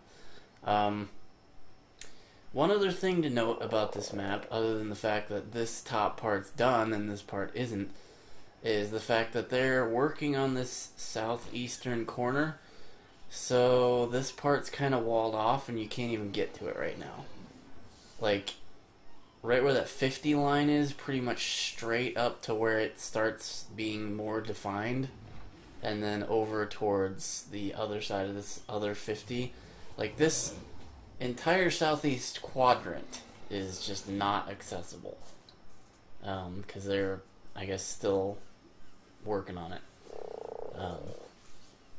But the rest of the map is open. They say this top half is playable, and this other part down here is a work in progress.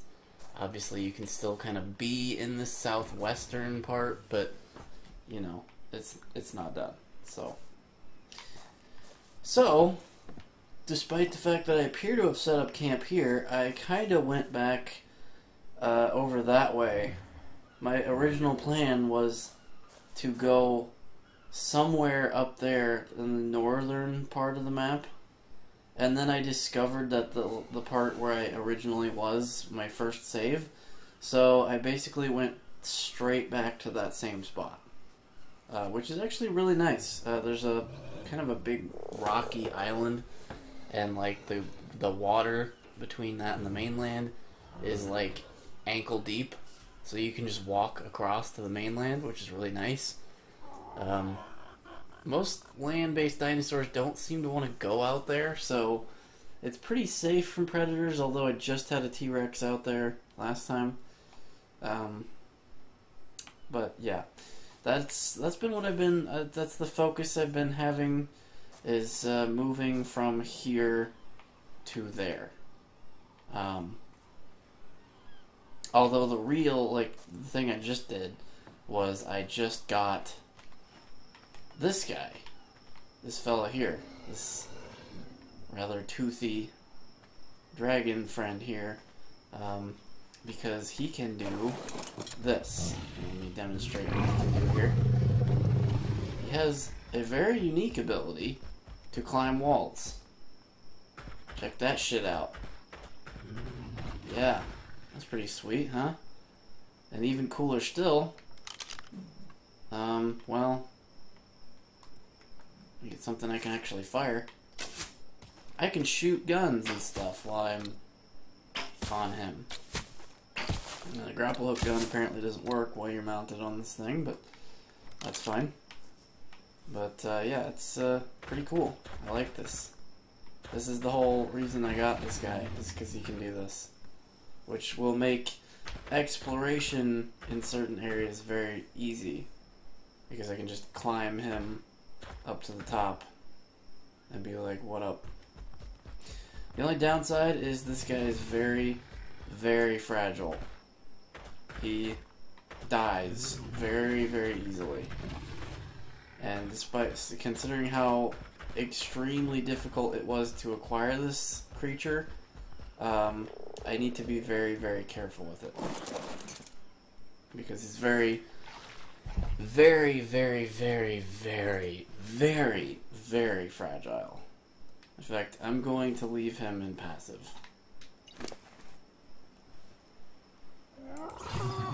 And I'm gonna give it as much health as I possibly can. So tonight's focus, there is hairstyles, which if you look at my dude over here, he's got a mohawk and a giant fucking like beard, which I'm pretty okay with the beard for now, but I kind of want him to be like somewhat clean shaven. And there's a facial hairstyle that you can unlock that makes him less beardly. And the way you get that is you uncover 80% of the map, which, as you can see here, I don't have a whole, like, I have a little, most, like, I would say about 50 to 60% of it uncovered, but you have to get 80 to unlock that hairstyle. And as I said before, the entire southeastern corner is not accessible. So, I'm not sure I can get this achievement, but I'm going to attempt it. So what I'm going to do here is I'm going to take this fella, this pterodon, and fly around and try to uncover the map and see if we can't get that achievement. And I suppose I could fly to my other base and kind of do some show and tell. But I guess I'll start with these dinos I have here. Obviously I showed you guys this one, the one that climbs walls. This very, very awesome creature. Normally these guys are only in caves, hiding on the ceiling in like the darkest, deepest depths of caves. But for some reason on this map, these guys are out on beaches in certain places. And that's awesome because, you know, going into caves is scary because there's bats, there's bugs, all kinds of nasty stuff. And then taming this guy is no picnic. So it's like really, really hard to normally tame this guy. But since he was on the beach in this map, it made it much easier. This guy here is a Gallimimus, and he is, well, I guess she is extremely, extremely fast. One of the fastest land mounts you can get, as I am aptly demonstrating here. And this, I have upgraded the speed on this one a little bit, but obviously it can go further. And yeah, I think that little demonstration kind of speaks for itself. Very fast. Very good mount for scouting. Pterodon doesn't really need any explanation. I'm going to fly it here in a bit anyway. But it flies. So, yeah. Standard flying mount. There's other ones that are a little better. There's the literal supercar mount is obviously going to be this one. This map has an exclusive creature, the Griffin, which is the body of a lion, wings, and head of eagle, and I think that's it, right? It's basically like a bird creature that has 4 legs and wings. But yeah. But this map also has the other super flying mount, which is the Wyvern. Or, as I call them, the dragons. Those guys are fucking scary as shit. And you try to outrun them with Pterodon, you're gonna die. Pterodon's the fastest flyer in the game, and you will still get caught and eaten. Those Wyverns are no joke. There's other flyers that are not necessarily as fast, but good, like the Eagle, or Argtavius, I think is what it's called. But I call it the Eagle. And it's good for carrying, like, I could carry this guy with it, which is nice. But the better one is the Quetzal, or Quetzalcoatlus, I think is what it's called. It's basically, it looks like a giant pterodon. And it is awesome. That's probably actually the best creature you can get, because it's like the pterodon in that it can fly, but you can build a platform on it. And on that platform you can build a bed and a house and just anything you want. And you can also load creatures up onto that thing and fly them around, which is nice. They patched it so that the weight of your creatures,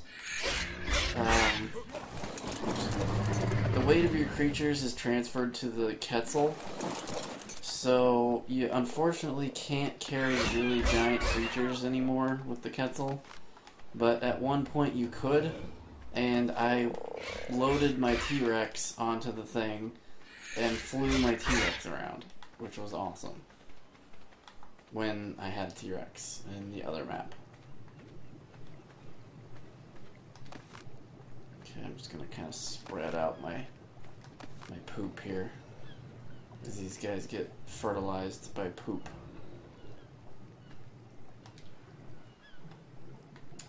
Yeah, I was kind of growing some carrots and some narco berries, because I use the narco berries to make narcotic with. And it's nice to be able to just get like thousands and thousands of narco berries. In fact, let's see how much. Oh god, I have 1,000. I have like hundreds of spoiled meats. So let me go grab some narco berries from my plant here. There's not very many in there, but it's alright. But yeah, as long as the plants are at the fruitling stage, you can just endlessly harvest them. You obviously have to wait for more to fill the plant to get in there, but you don't have to wait for it to get all the way to the fruitling stage again.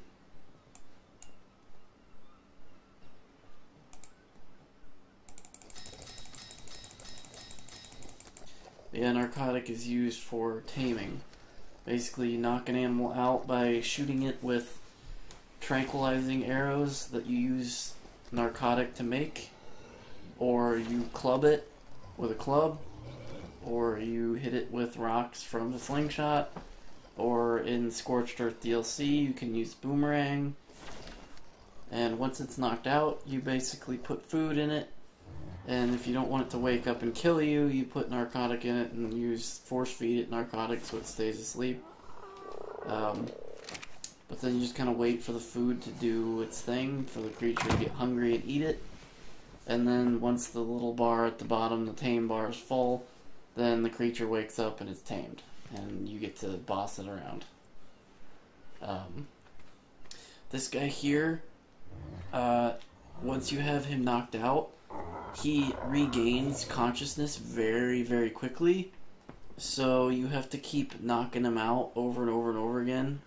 Like, not from awake, but I'm saying you have to keep feeding him narcotic a lot to keep him asleep.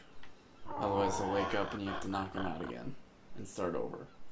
I'm pretty sure if they wake up, while they're being tamed, you lose your tame progress. So, like I said, that whole 3-hour business, not cool. I guess I'm gonna put away the bear trap that I used. I kind of gave myself bear traps to trap the lizard with, so that I could tame it. And I didn't use both of them, so put the other one away, I guess, that I don't need. I need some cooked meat, because my character gets hungry and needs to be fed. I appear to not have any, so I'm going to have to make some. So yeah, I want to go out there and explore, but I need to get some food here.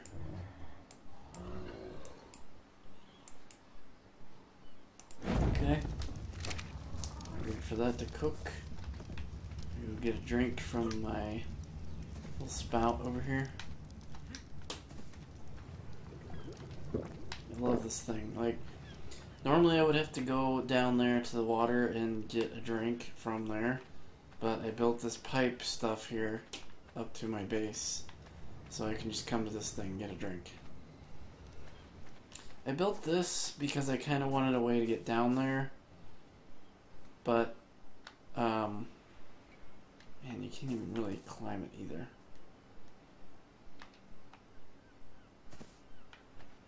Yeah, okay, that's dumb. I'm gonna have to get rid of that because it's stupid. But yeah, it costs so much resources to make the rope ladder. And then, as you see, it's not easy to use.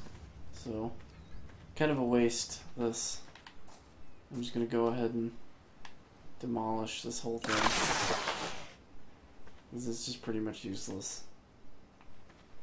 Doesn't go anywhere because I didn't build enough rope ladders to get to the bottom, and it looked like I wasn't even going to be able to reach the bottom anyway. But yeah, definitely, if you're playing this game and you want to make it easy on yourself, the first thing you should do after building a base and building your standard, like, fireplace, your bed, and your crafting table, and your fucking, you know, storage and all this and that, you want a water source. You either want to build your base next to one, or you want to build these pipes and get one leading to your base. That way you don't have to run all the way over there to get water. And it would be really awesome if there was a way to plant trees closer to me, because then I'd just plant a shitload of them nearby. But there's not a way to do that right now. There is a way to get trees to come back if, let's say, for example, I cut this one down and it doesn't come back because it's near my house. If you get re-fertilizer, which is a thing in, let's see if I can find it in the engram list. Where is that? That is right somewhere in here.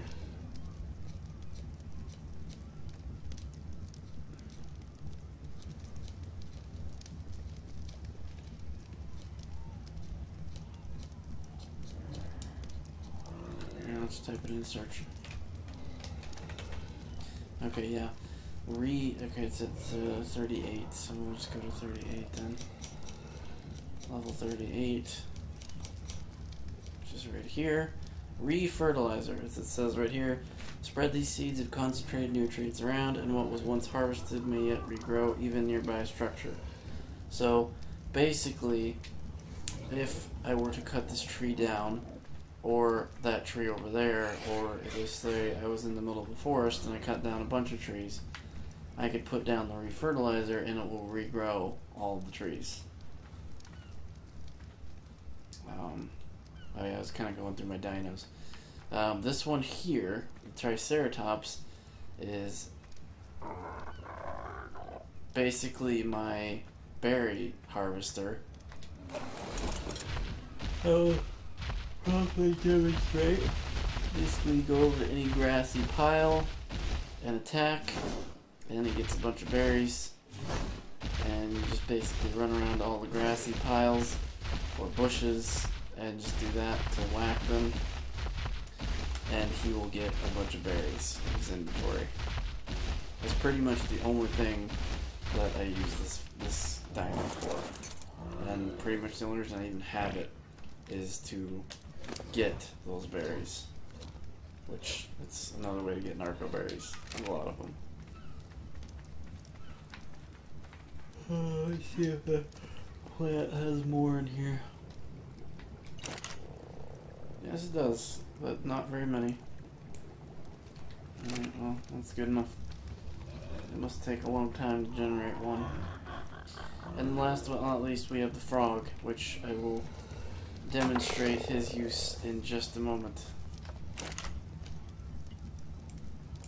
Just want to craft more narcotic. I used a lot of it getting that lizard thing, so I need to make a ton more.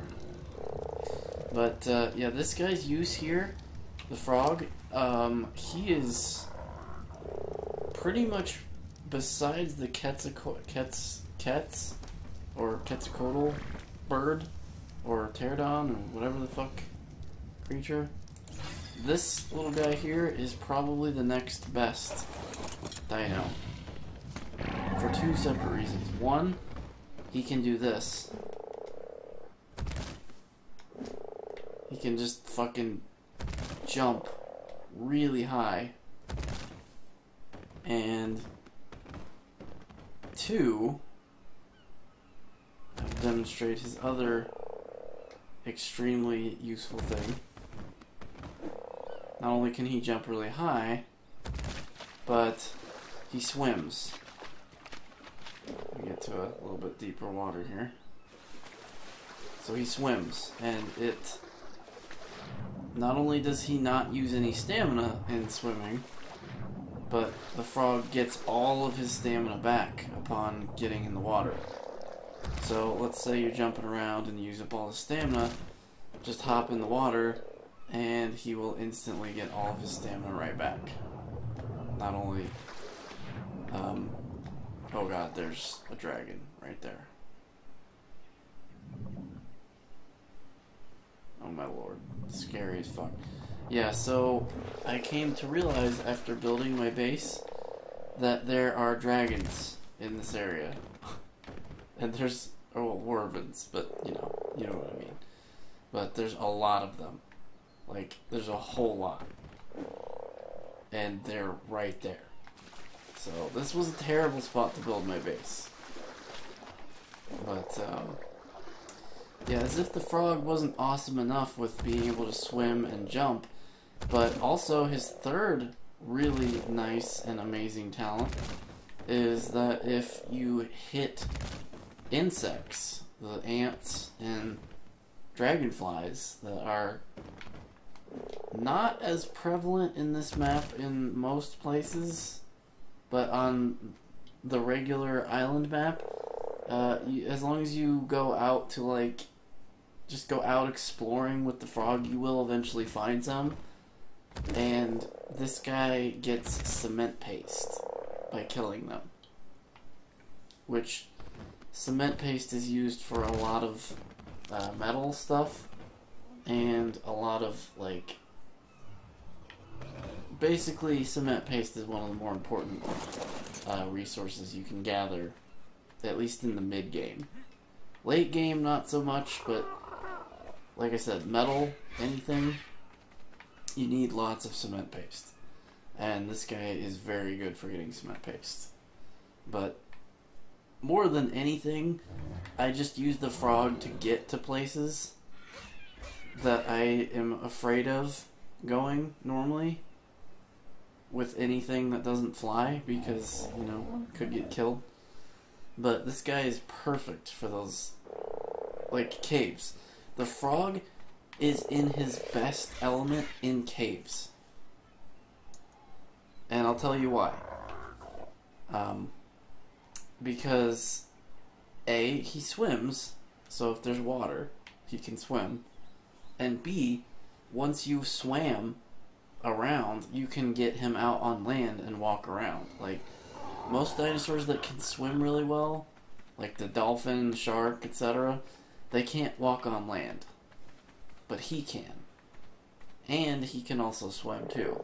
And he swims decently fast. I won't say he swims very fast, but he swims decently fast.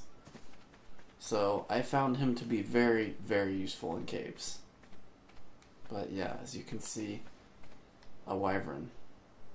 That one is poison. So he's got like a snake head. And he spits poison out. Very, very deadly. In fact, he was kind of looking at me a minute ago. He's looking in my direction. Yep, he's looking at me. Oh god, oh god, oh god. Oh my god, scares the shit out of me when he flies pretty much directly at me. Whew. So scary. If that guy comes over here, I'm done. I'm wasted. Not only that, but then he'll attack all those and kill all of them too. Even if they don't try to attack him, he will still kill them. So yeah, I need to evacuate this area. But I'm pretty safe where I am as long as I don't go too far that way. Assuming the wyvern does not decide to fly over here, which they usually don't. I haven't seen them do it yet. Obviously, there's probably a first time for everything, and it could just decide, like, right now, as it's kind of getting closer and closer and closer. I think as a precaution, I'm gonna move my friend here.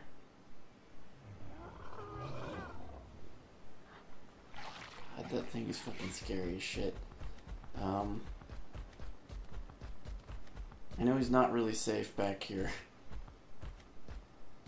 And he can't get to the trough either, the food trough. So really, I just have to pray that the dragons don't get too close. But yeah, if that dragon gets too close, I am definitely boned. So I have to pray to God that dragon does not get closer. But yeah, let's get some meat. I ran out of wood, that's what happened, okay.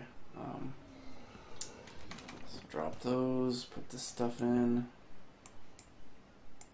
Fire. Go ahead and take out the narcotic that's in here. Put it in this cupboard.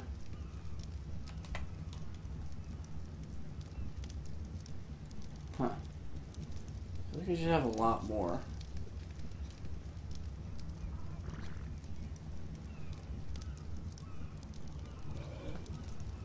Maybe not. But yeah, I went to tame that guy there, the orange lizard, with 100 narcotic, and I came back with like 40. That's how much of it I used. Just trying to keep him under. Alright, let's see. More meat in my character. This guy's stamina up. He's got plenty of meat in him, so I don't have to worry about that. I'm just gonna restack it because things deplete, or in the case of food, rot, and eventually turn into spoiled meat. So basically the way it works is a stack of 20 will rot, and one of the 20 will be rotten, and then the other 19 will be okay. And then it counts down again, and then it goes to 18 okay, and 2 rotten, and so on and so forth. So when something is in a stack of 4, it's going to rot 4 times. If it's in a stack of 20, it's going to rot 20 times. So if it's in a smaller numbered stack, you want to stack it up higher. so that you can preserve more of the meat. It doesn't really make a whole lot of sense. You'd think it would all spoil at the same time, considering it's, you know, it's not like an onion where the outer part of it spoils and then you peel it away and there's more underneath it. But that's just the mechanic of how they decided to make it work. Your stack spoils the top piece first, and then so basically the bottom, the 20th piece of meat takes the longest to spoil, considering it's the last piece in the stack. So like I said, you want to keep your meat stacked up in 20 so that it doesn't all spoil. Because if you had 20 stacks of one piece, those will all deplete at the same rate.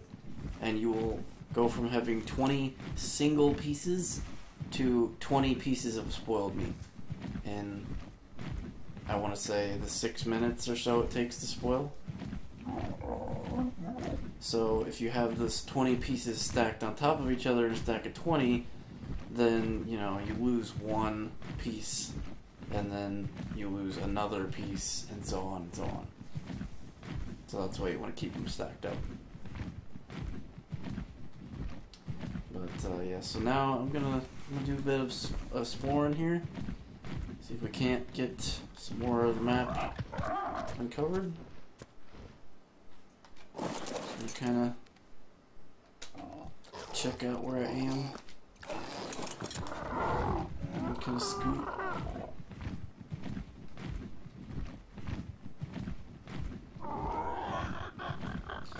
So this area here, you can actually see one down there. There's a couple of those lizard guys down there. There's actually 4 of them I see on that little piece of land. That is where I tamed the first one that I had tamed. And then some hyenas, which I think I saw one down there by that tree. Killed it after I tamed it, because I left it right there. I was going to go back for my boat, and the second I got to there, I got the message that said it died. They killed it that fast. And that guy there, that velociraptor that you see, if we land the pterodon here, I'll put the telescope on him. You can see he's kind of glowing red. That means he's an alpha. And that means he's extremely fucking dangerous. Because the alphas have like twice, if not 10 times as much health as a normal raptor. And I fought one of those with my T-Rex. Just the raptor. Like, normally I can kill a raptor with my, you know, my human guy. I can just swing a sword and kill it. But that alpha raptor with my T-Rex actually put up a good fight. And my T-Rex normally one-shots anything. So that tells you how much harder the alphas are. If you see an alpha, you best be running. I remember back when I played this game with my friend Danny on our server, those alphas were like dread. If we saw any of them around, we ran away. Because, I mean, when you start playing this, anything is dangerous. Random little dinos on the ground will kill you because, you know, you're weak and you have no tools or anything yet. But, and you actually, as leveled up as you can get, honestly, even at the highest level of being human, if you don't have any, like, fancy armor or tools, or, like, you know, swords or guns, you're gonna end up getting killed easily. Still, even at super, like, you upgrade your stats a lot, a human character with no fancy equipment is, like, you're running around with a bag of marshmallows. Very, very, very weak. Even at high levels. So, it's one of the reasons why this game is so goddamn hard. Is that the human character that you're playing as, even if he looks buff and strong and powerful, he's nothing. He is nothing compared to wild dinos. Wild dinos will kill you very quickly. Especially the bigger ones. Like a T-Rex, Brontosaurus. Obviously, Brontosaurus isn't going to attack you off the bat like a T-Rex will. T-Rex is, seeing you as food, whereas the Brontosaurus is just trying to eat leaves. So, the Brontosaurus will not try to kill you right away. It'll basically just walk around, and if you happen to punch it, or hit it, or shoot it, or anything, then yes, it's going to try and kill you. But normally it'll just kind of stomp around, and you think the stomping around even passively would kill you, but it doesn't. It actually doesn't do any damage until you anger it. And then he still doesn't really kill you by walking on you like you would think he would, but he can hit you with his tail and send you flying quite a ways. I'm not going to be demonstrating that. You just have to take my word for it. I mean, I could, but I have all kinds of nice stuff on me. I don't really particularly care to lose it at this time. Okay. So I need to go northwest. There's a little bit of unrevealed map over here.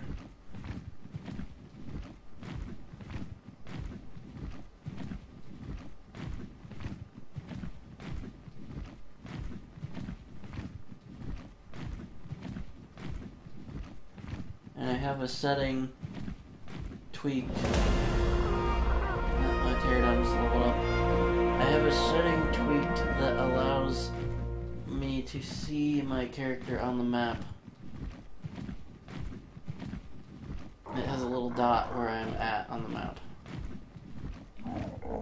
Whereas if that option is not checked, all it will show on the map is just the map itself. There won't be a dot that says me. So when you're setting up initially, and you see all the sliders, and you wonder which of those to tweak and play with, I can tell you right now, you want to mess with tame speed, or taming time, tame speed, whatever the heck that is. I don't remember exactly what the verbiage on it is, but taming, you want that to be really, really high. Because like I said, at default 1, a tame can take you up to 3 hours of real time, which is a very, very long time to be sitting still looking at nothing. And also, another thing to say is that this creature here, this whale, is really, really fucking annoying. I hate this goddamn whale. Because whenever I'm out on my raft, this motherfucker always tries to kill me. So I'm gonna go over here and whack him. Because I don't like this fucker. I don't like you. You are a bastard, and you need to die. It may look like the whale is just kind of taking it and dying, but I can assure you that if you are ever on a boat, a raft, that son of a bitch will try to kill you. He is a fucking ass. You will learn to hate that creature. Because he does quite a bit of damage to the boat when he hits it. But yeah, once you level up, you can go in here and invest points in these crafting recipes, which I've played the game enough to know which of these I want and which of these I don't want, but I could again spend many minutes going through all of these and telling you which ones you should get and which ones you shouldn't get. But let me finish talking about those sliders, the setup, setting up your server. As I said, tame speed you want high.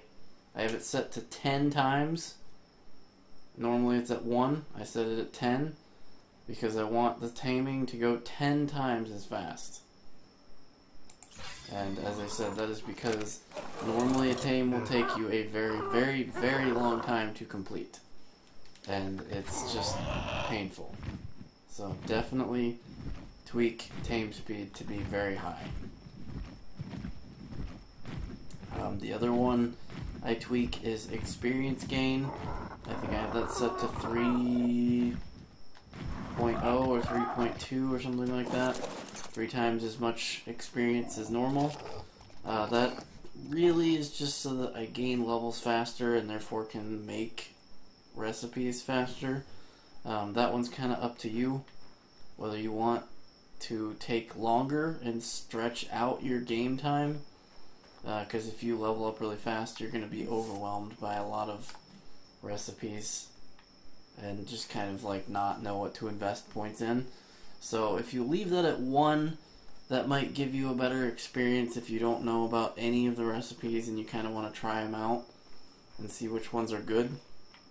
There is a way to respec or change those things up and get rid of crafting recipes you don't want to have anymore. It's kind of a pain in the ass to do that because you have to go get a bunch of really rare, strange resources that are not easy to find, but it is doable. So, you know, if you invest in some skills that you use initially, you get your use out of them and then no longer want to have those skills and have the points back, you can do it. You can get your points back. It's just going to be kind of a pain in the butt. Okay, this is a sheep. These sheeps are really good because you can get their hair.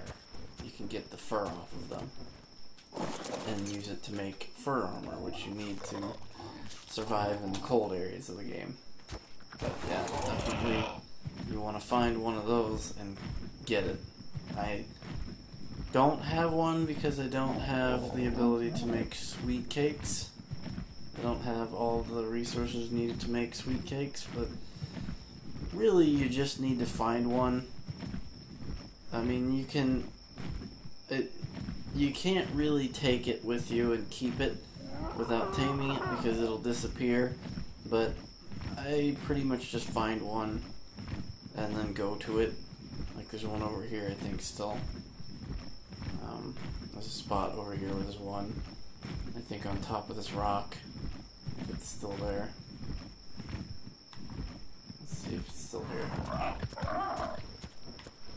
Last time I was here, it was still here. I don't know where he's at now though, I don't see him. There was a sheep here. Might have moved. I kind of figured it wouldn't because it seemed like it was kind of stuck up here.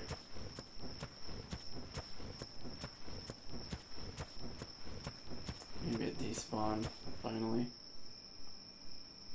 Or oh wait, no. Maybe since I did kill, I might have murdered it by doing kill all wild dinos.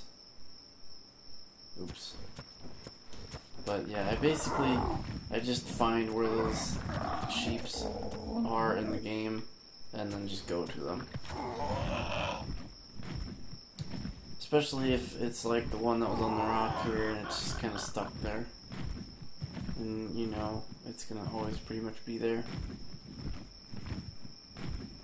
But yeah, I was talking about the sliders at the server creation. I talked about the taming speed 10. I have it set to 10 times. Experience gain, as I said, I have that at 3 something. I have the other really important one is the harvest amount slider. I have that set at least 3. I think it's maybe 3.2. The 0.2 doesn't really matter. I just kind of wanted it 3, and I think when I moved it, it got randomly at 3.2, and I was like, okay, fine. Oh, there's a T-Rex down here. I wonder what level he is.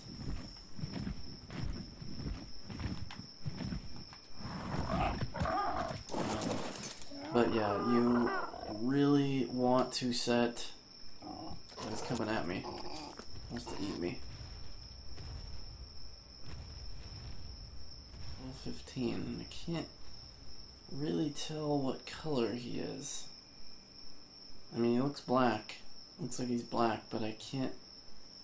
It's too dark to see what he is specifically. But yeah, you want your harvest amount to be really high because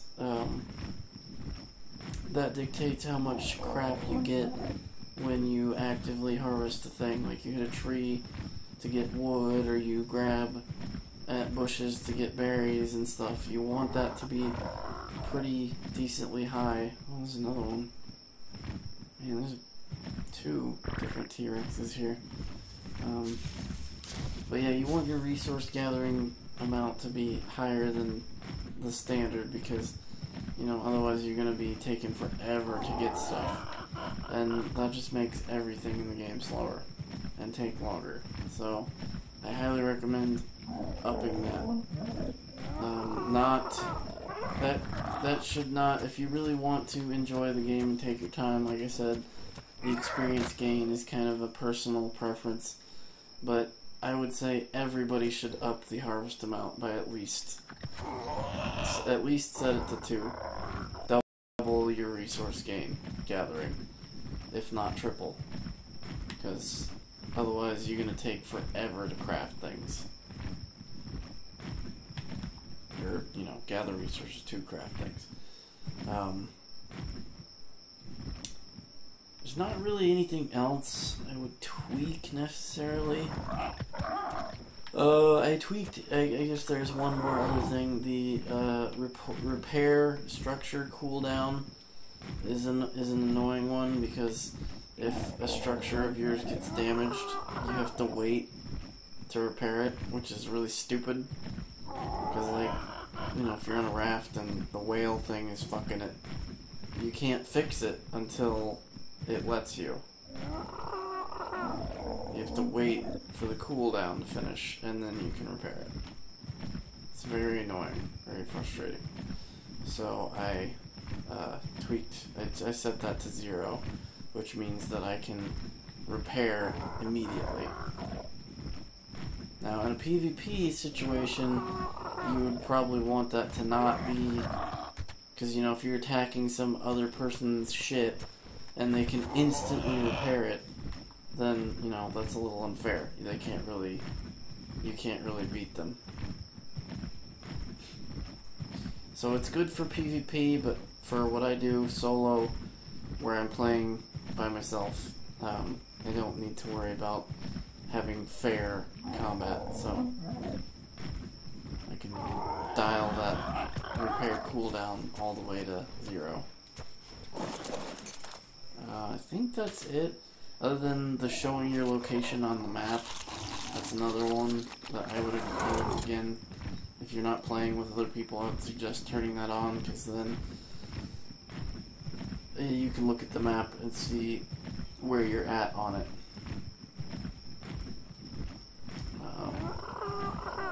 Crosshair, that's another one. When you're aiming something that shoots, you have the option to have a crosshair, which, for people that really are all about the immersion factor, they don't like the crosshair because it's not realistic, blah blah blah, whatever. It helps me aim appropriately and hit stuff with my aim, so I like to have it on.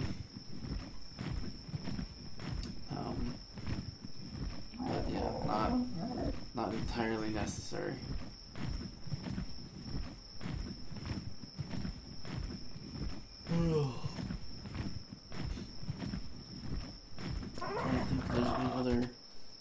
sliders I would recommend tweaking. Mostly just the tame speed and the resource gain.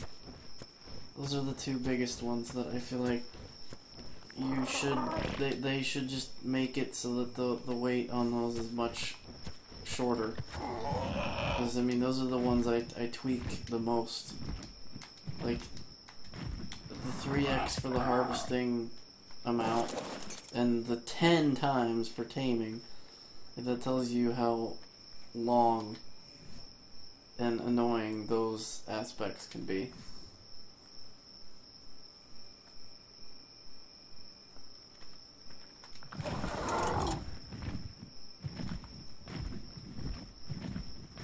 Kind of need it to be daytime so I'm not freezing to death. Although, I guess I should be focusing on making fur armor so I can kind of be in colder environments. So I guess let me go back to my base and see if I can craft that stuff yet. I may not be able to because I don't have enough fur or hair. But we'll see. The area I'm trying to go to now is cold. And I don't want to, like, die of cold. Which you can do. The little thing in the corner that has, like, a snowflake that was an ice cube a minute ago. If it's ice cube, that means it's really, really, really, really cold, and you are slowly dying. You're, like, catching hypothermia and dying. Whereas, on the other side of the spectrum, it's... What the fuck? Is it like a...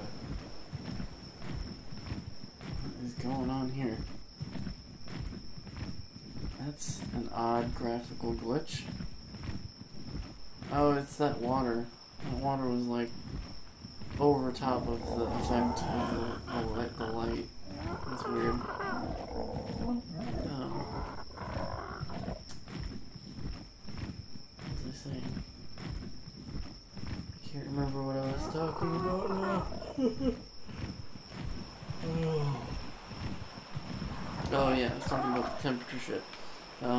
The opposite of cold is hot, obviously. It shows a small, little tiny fireball if you're a little hot. It shows a big giant fireball if you're really hot. And just like the ice cube, if you see the giant fireball, you are going to slowly lose health and die. So, you need to either get cooled off or have a high fortitude so that the health loss is not as severe.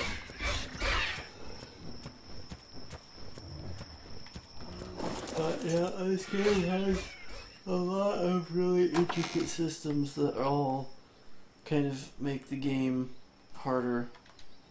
Like the keeping your character fed and comfortable temperature-wise.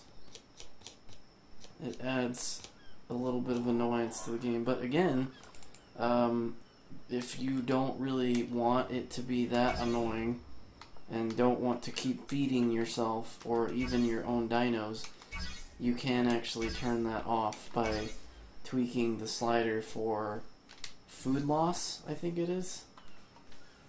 Or I can't remember what it is labeled as, but you can make it so that your character never gets hungry or thirsty. Oh, you cannot mess with heat or cold. You can't get rid of the temperature sensitivity. Your character's always going to be susceptible to cold and hot, which sucks. I wish you could turn that off. Because I have a server, like my other single player save for the standard island map is just kind of where I just cheat anything I want, and it's annoying that I can still die even though I'm pretty much invincible because of the temperature shit.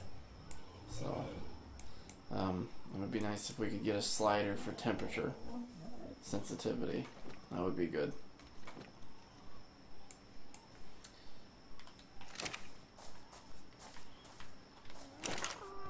But yeah, like I said, those two sliders, the taming and the resource harvesting, are the two that even if you want to experience this game as vanilla as possible, meaning as little changed from the original developer intent as possible, I would say still you should tweak those two, because, you know, who's got 3+ hours to tame a single creature? Who? No one. Definitely tweak those sliders for sure.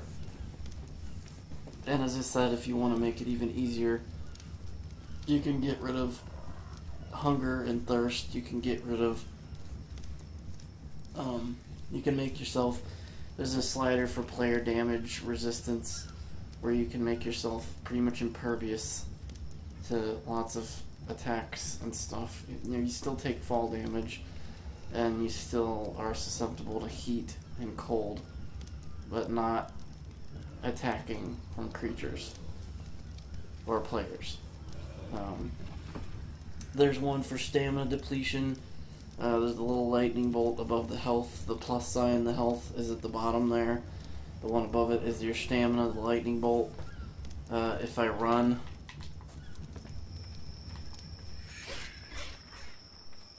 you can kind of, you can't really see it very clearly, but the lightning bolt's kind of emptying out.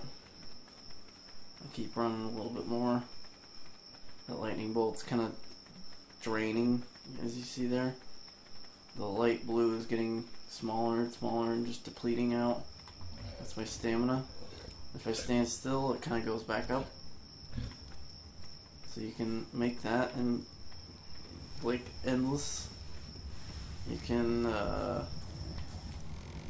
set structures to not be destroyable by players, so that it's purely player versus environment or enemy.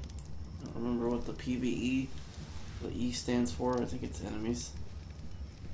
Or environment, maybe. I don't remember exactly what it is. Let's see if I can make that fur armor here. No, not really. I need more materials. What do I need? I can make a Megalomania saddle, nice. Let's see here. Yeah, I thought so. I need more hair. Okay, well, I'm gonna, I guess, take the scissors out and go to where I found that sheep. And I'll get some more hair from the sheep. By the time I do that, it should be light. Actually, it's getting light now. Yeah. So, is that a T-Rex? No, it's Spino. There's so many dinos in the game now, so many creatures that there's a bunch of them that I've not even seen before. Like, I know what the name of them is because I see in the crafting recipe list saddles for a bunch of creatures I've not encountered yet. So there's so many new ones. They've added so many. There's all kinds of creatures you expect, like T-Rexes and raptors and brontos and stegosauruses and triceratops and all that, but then there's like kangaroos and whatever the fuck this monstrosity here is, and just so many different things. The one, like I said, the recommendations I have is the ones I showed you pretty much are the ones I definitely recommend getting. Frog, it should be your first, maybe not your very first tame, because the frog is a little bit of a prick. It's kind of a pain to tame the frog, in that it chases you and tries to lick you and puts you to sleep. So, frog is going to be hard to get, because, you know, you have to go to the swamp, which is a little dangerous. But it's almost the same as Terraria in that the things you get from the jungle areas are going to get you the best bang for your buck. in the beginning. And I should be able to access this, but I somehow can't.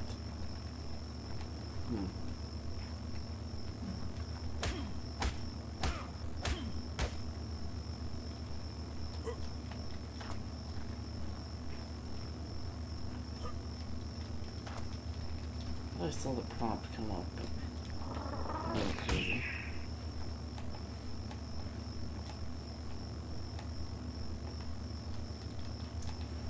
Oh shit.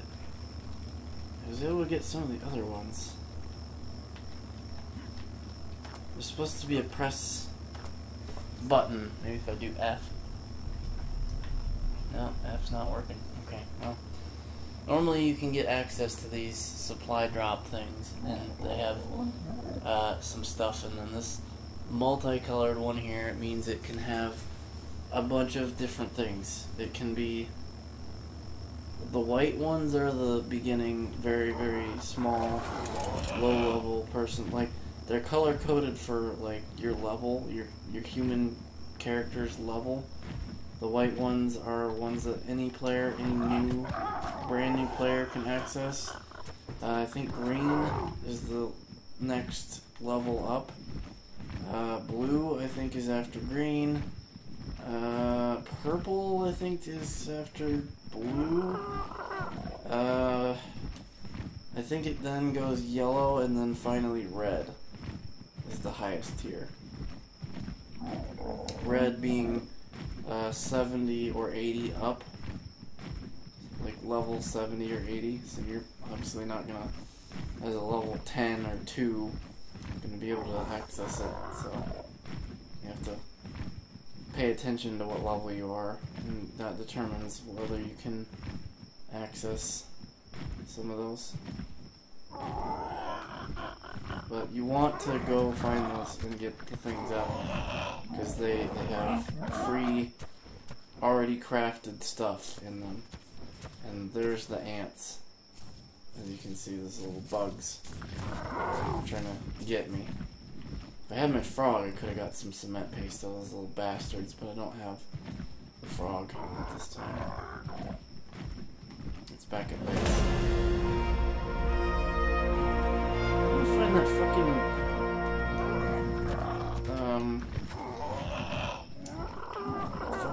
sheep that was here. I swear this is where the sheep was. God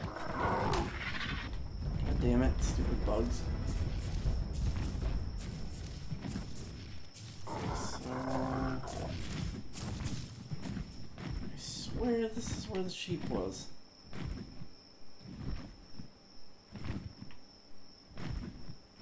On an island out in the water.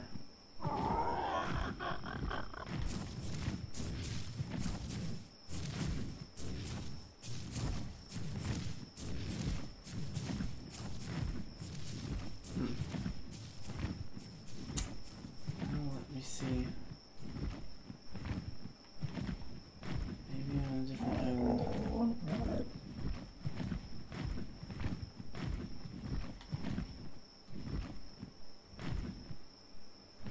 Oh, yep, there he is.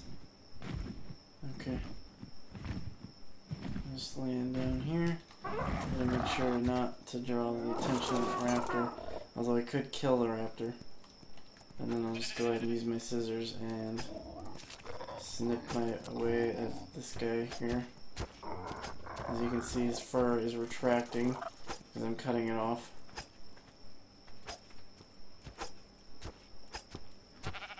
Gets up to his head and he's out of fur to give, and I have to wait for it to grow back.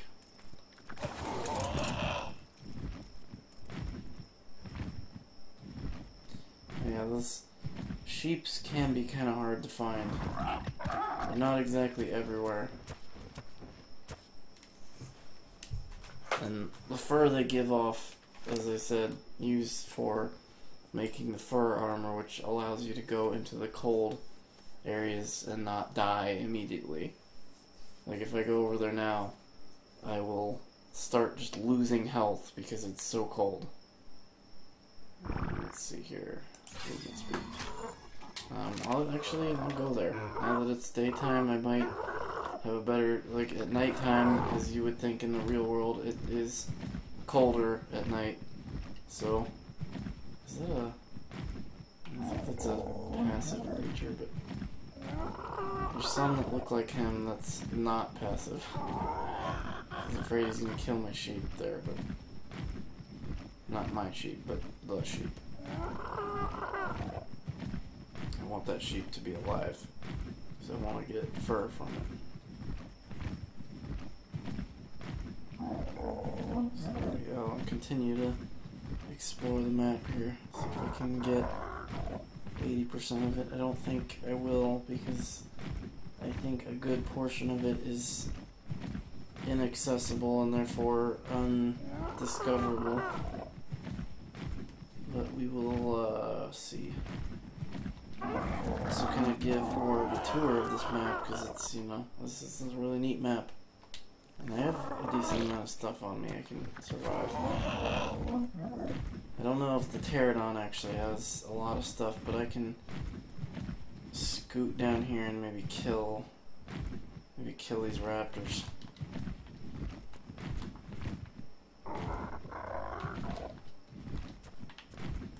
You know, that's not where I want to land. I want to land on this rock, maybe. Land right here, please. Thank you. Alright, I'll kill these fucking raptors. Got some meat.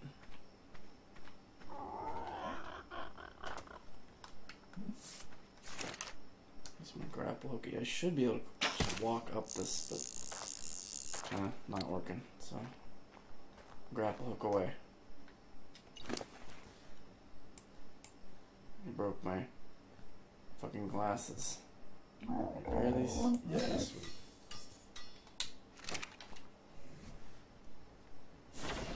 This is just a fur hat with a glasses skin applied to it. But yeah, it looks like they're just glasses, but that is a fur hat, or not a fur hat, a cloth hat.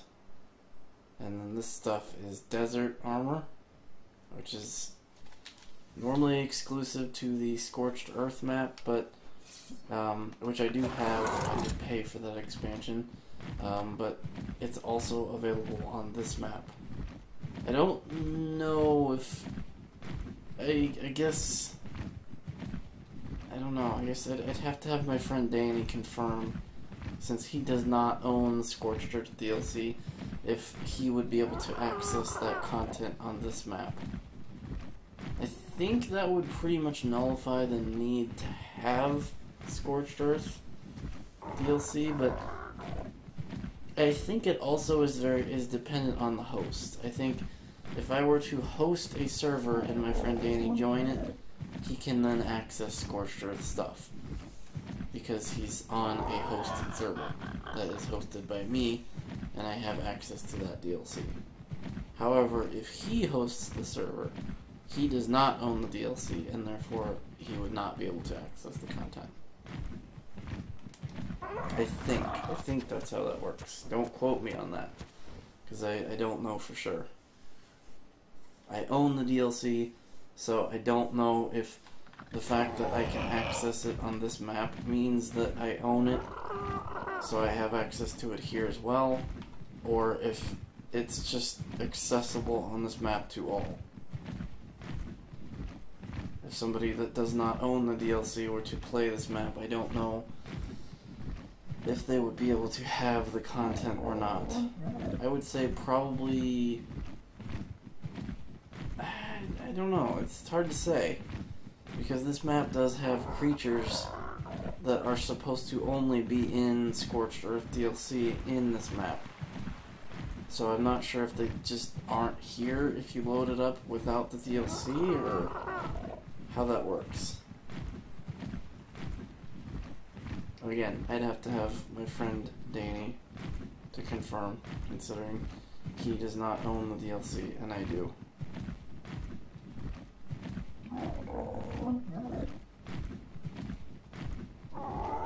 And these these creatures here, these, this, I think is a deer. Go up to it here, it should tell me. I mean, it says Megalosaurus, but it's basically a deer. And of course, bear. Grizzly bear. Both the grizzly bear and the deer, and then there's also a wolf creature. All three of them, I think the bear gives you fur. I don't, again, don't quote me on the bear giving fur, but I know for a fact that the deer, well, again, I guess I don't remember if the deer gives you fur, but I know definitely the wolf does. If you kill a wolf, it definitely does give you fur. Because I've killed quite a few of them. They're very aggressive and annoying.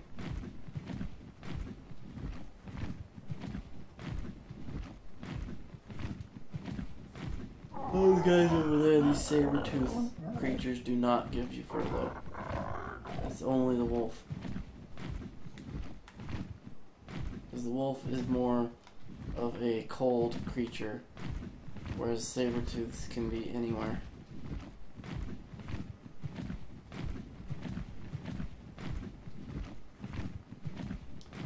And this part of the map is a, like, it looks like a man-made bridge of sorts, and then there's a, I guess that's a castle, or is supposed to be a castle on the other side.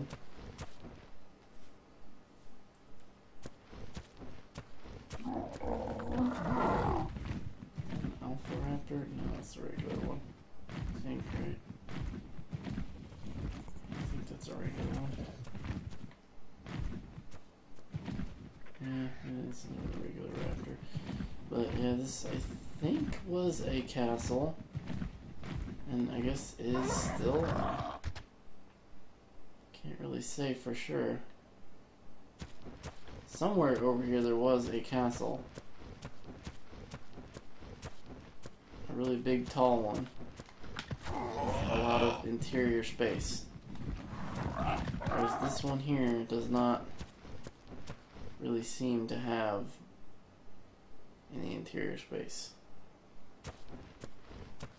And the other thing about the castle that I found initially was the fact that it was close to the area that I spawned in and made my base at, which is not very close to here. It's way to the northwest of here. Because I'm that little part that says me, just below that there's like a peg. I think that's supposed to be a peg sticking into the map, and that's not quite where I am for the castle. Let's see where. I think that's west and that's north. So I think to find the castle I'm thinking of, I gotta go that way. But I do remember the castle had a bridge like that one. So I don't know. I don't know if this is the same castle as what I'm thinking of or not. But yeah, you see that ice cube there? And then if you pay attention to my health bar, it's not going down really fast right now. Oh my god, what is that thing? Like that, again, a creature I've not seen before, that fuzzy, looks like a fuzzy T-Rex. No, I don't have any idea what that thing is. Scary. Scary is what it is. It's scary. So we're leaving. But yeah, you see my health, it's going down there. Slowly, steadily, it is depleting. I think that actually is the castle, or at least it's supposed to be. I must have changed the area into cold. Or maybe I'm not, again, at the right castle. I don't know. It's been so long since I was in this map, and they've changed it since.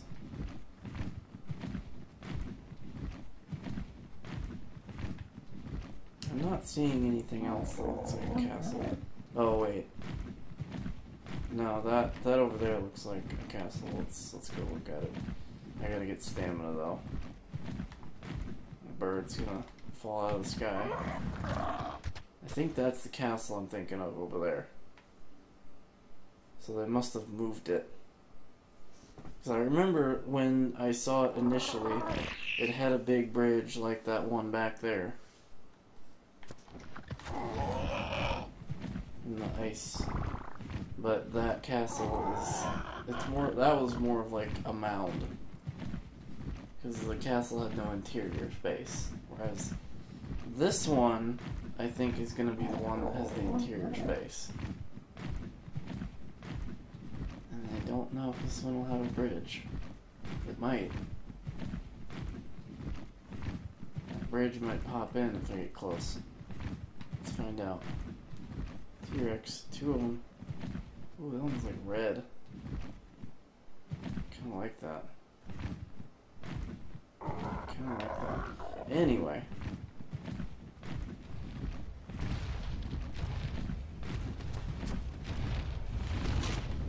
It's like a reddish brown. It's pretty. I like that. I might have to try and get one like that. They can actually spawn really crazy colors, like they can be bright green, like literal neon green. Me and Danny did some breeding, selective breeding, where during Valentine's Day they make babies like 10 times faster, or like 10 times more. So we just bred a ton of babies. And eventually we got some with really crazy colors. Oh, there's a little bit of a bridge here. This isn't quite the same size as I was thinking, but this is definitely a bridge. Oh goodness, there's a T-Rex down there. This area is dangerous as heck. But yeah, this, I think, is the castle I was thinking of.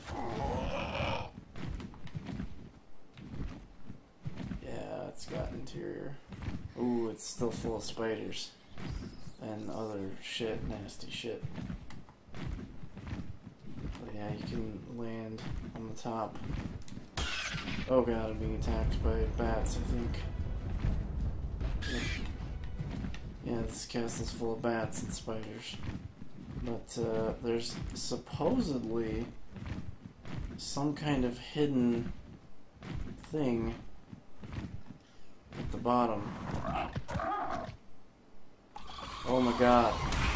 Oh my god, so much shit. I'm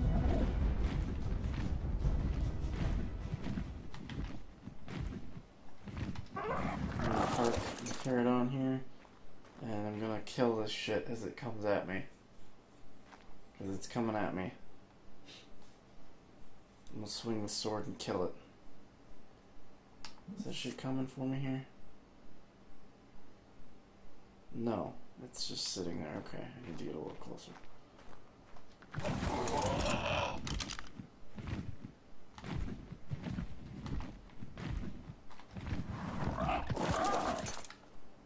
Okay, now it's coming at me. Okay, now I'm killing it. Come here, you sons of bitches.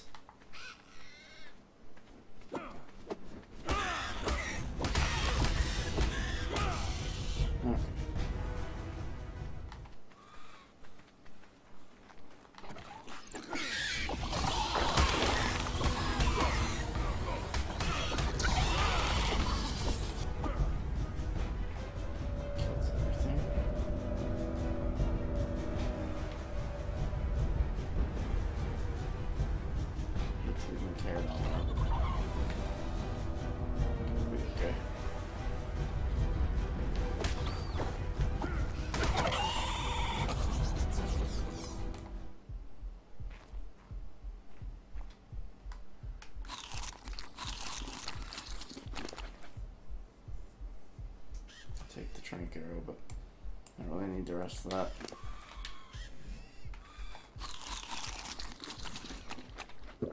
Drink some water. And I gotta eat some food again. Okay, that should take care of my hunger and therefore give me health back.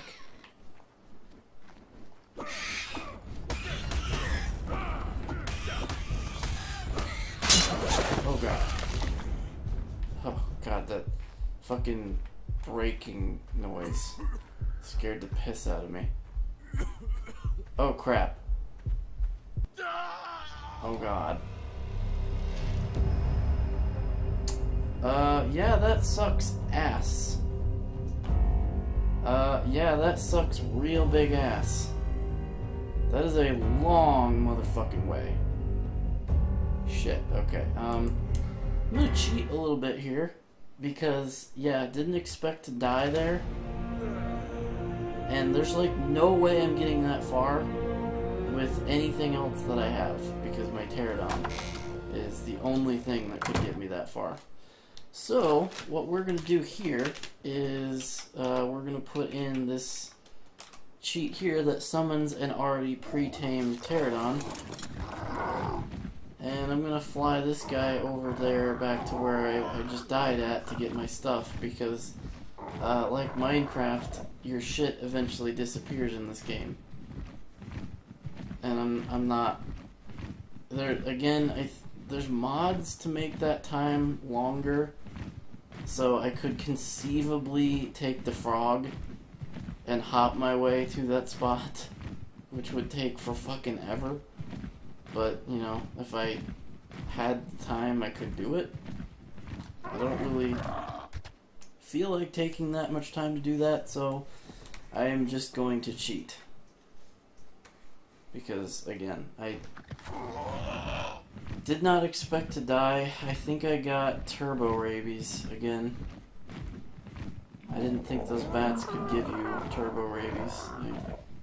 I'm actually kind of surprised by that, so I will hightail it the fuck out of there next time. Let's get my shit and leave. But yeah, it's gonna take me a little bit to get back there because I don't have much stamina on this bird. As you can see, I can't go very far without having to land. But yeah, I'm kind of a cheater. Kind of a wussbag, pussy cheater. But god damn, this game is so fucking annoying and hard. You kinda have to cheat. I mean, I could have just taken it and just rebuilt all that stuff, but... Which, you know, if I die a couple more times, it's not gonna matter. I won't be able to get that stuff back anyway. But if I can, I would like to have it back. Because, I mean, I don't want to rebuild that stuff.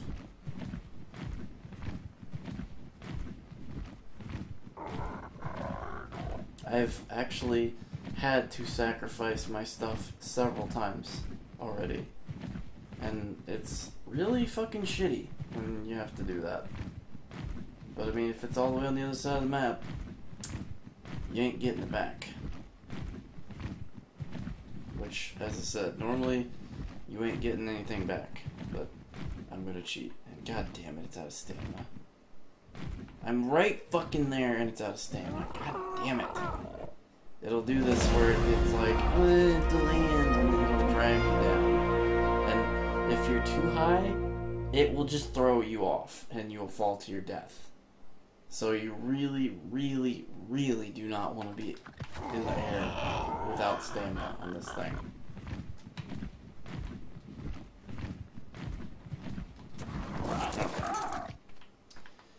So now I'm gonna go ahead and... First of all, I'm gonna get my shit back.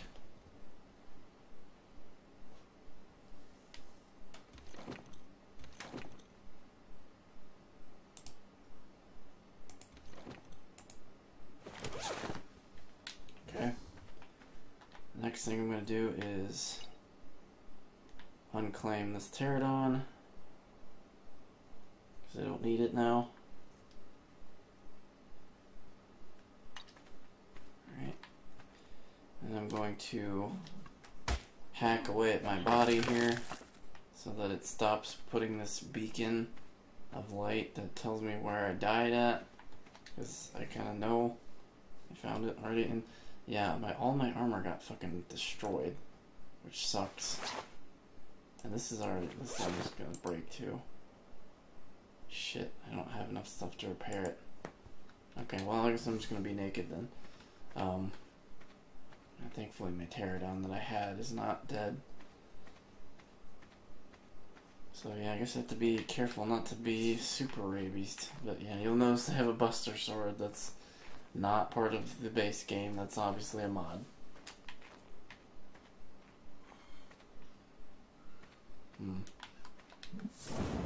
This dark area is kind of suspicious. Oh god. I really don't want turbo rabies.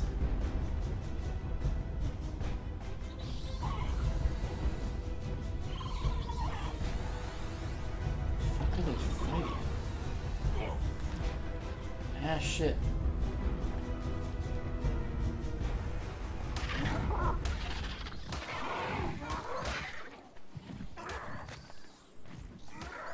I like how the pterodon's fighting back when they normally wouldn't.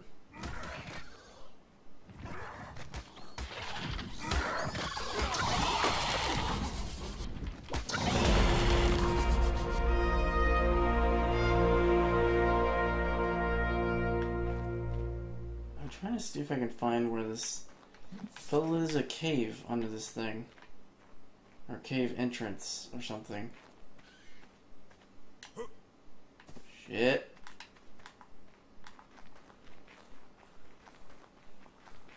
Goddamn bats. I wish I had something to kill them with. Like a shotgun or something.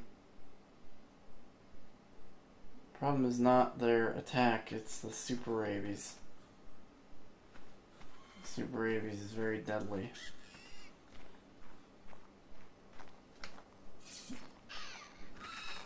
I don't really want to die again, so I'm just gonna kind of leave, I guess.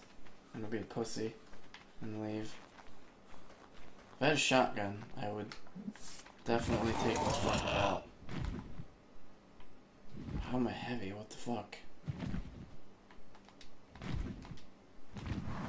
What the hell do I have? Oh. A lot of meat.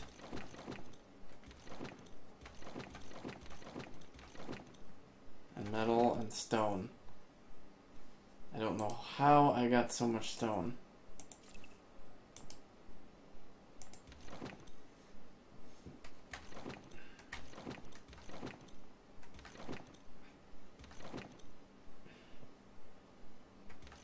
And I really don't need this chitin either.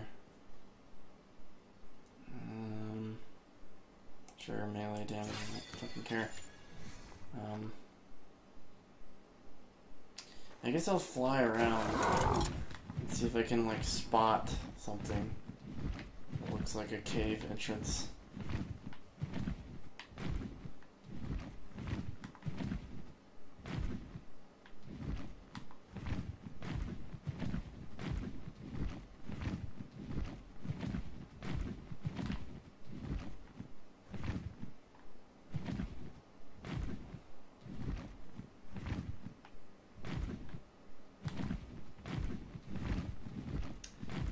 Let's see, it's KB.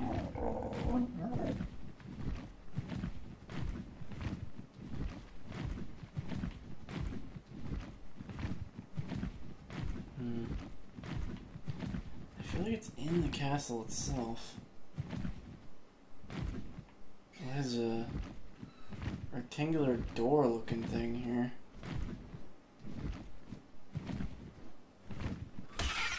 Oh shit.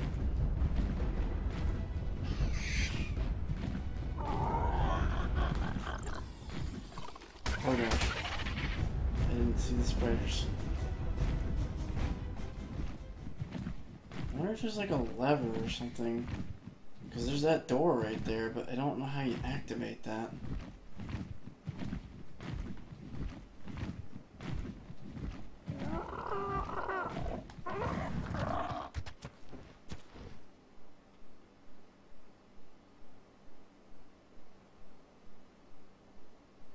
I didn't think those guys flew all the way over here.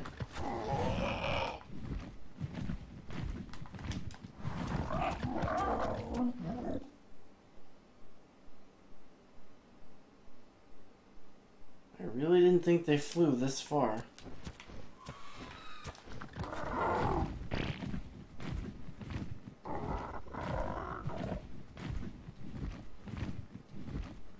And this fucking castle is just saturated with those things. Oh, that door is just laying on the ground, okay. That's not anything. I think I found the cave entrance. I think there's a staircase leading down. Problem is that those things are all gonna kill me. I could cheat and put in God mode. I am kind of curious.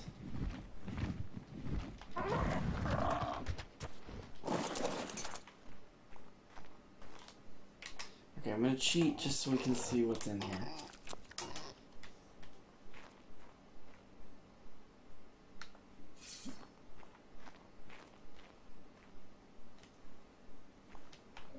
Sea spiders.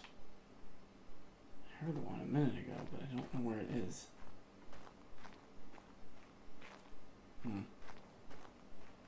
Anywho.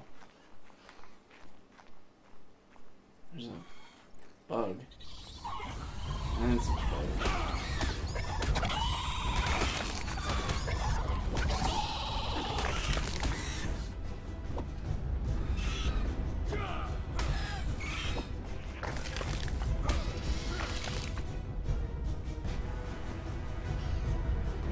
Oh man, it's dark down here. Oh man. Yeah, this must be the secret cave entrance. It goes down quite a ways.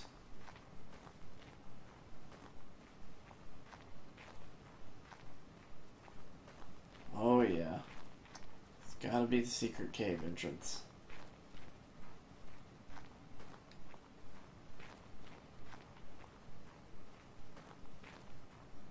But then the question is, what does this cave... Holy shit, it goes down even further. My goodness.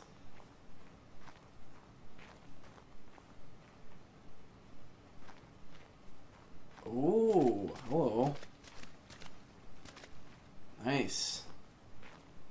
Yeah, this definitely was not here before. Oh dang, there's even... there's water. Oh my gosh. Oh god, I can't see anything.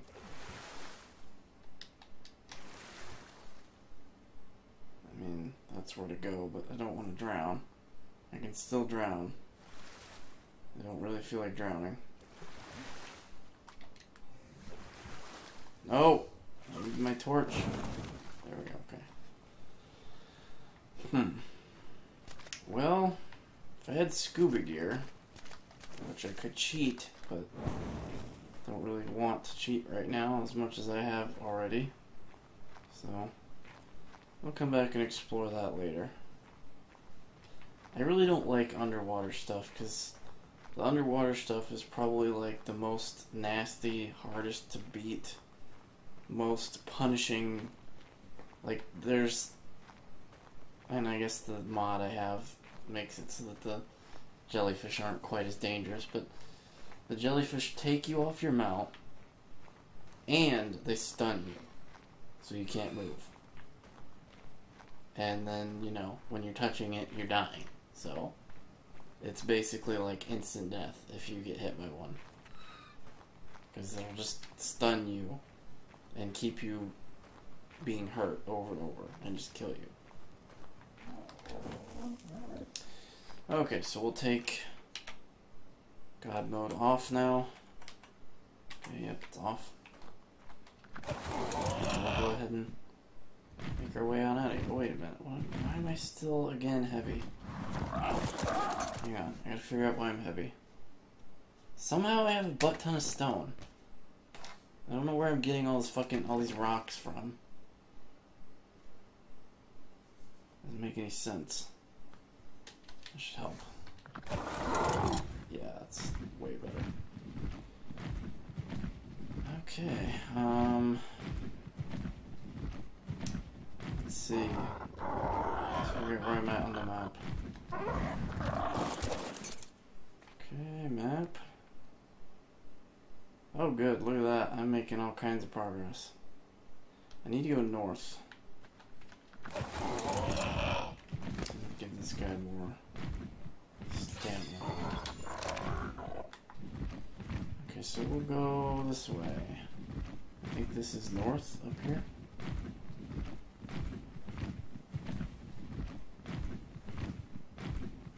Oh, is that a T-Rex?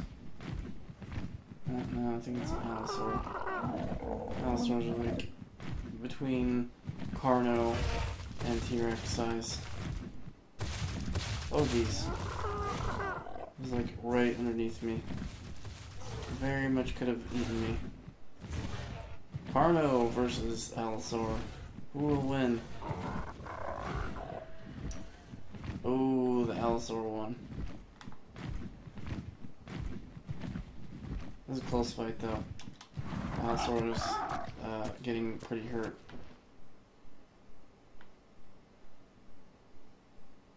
Looks like it was a pretty even match.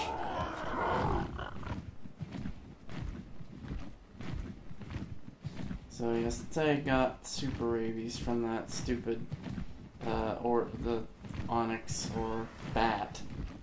I'm gonna go ahead and stay pretty much away from anything and not be risking dying because I don't want to cheat again. I cheated to get my stuff that I had. I want my stuff back. I have fur from that sheep, so I have to make sure I don't lose it.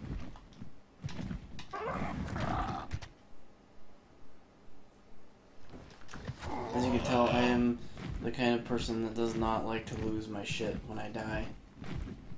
When I played Minecraft initially, I had it so that I kept my inventory on death. Because I was like, I hate losing my stuff, and I'm always losing my stuff. But yeah, it's annoying, especially when it takes for fucking ever to get it. Granted, I could have easily recreated a lot of the stuff I have, but I'm carrying some stuff I don't want to lose, like my desert gear, which again I can easily remake. The scissors I can remake. Literally everything in my inventory I can remake. It's just I don't really want to. If I don't have to, I don't want to. Oh shit. There's some of those jellyfish down there. See those guys? The mod I have installed makes it so that they can't stun you and they can't knock you off your mount. So that kind of makes them not anywhere near as annoying as they were. But yeah, definitely you want to stay away from them. The jellyfish are a right pain in the asshole.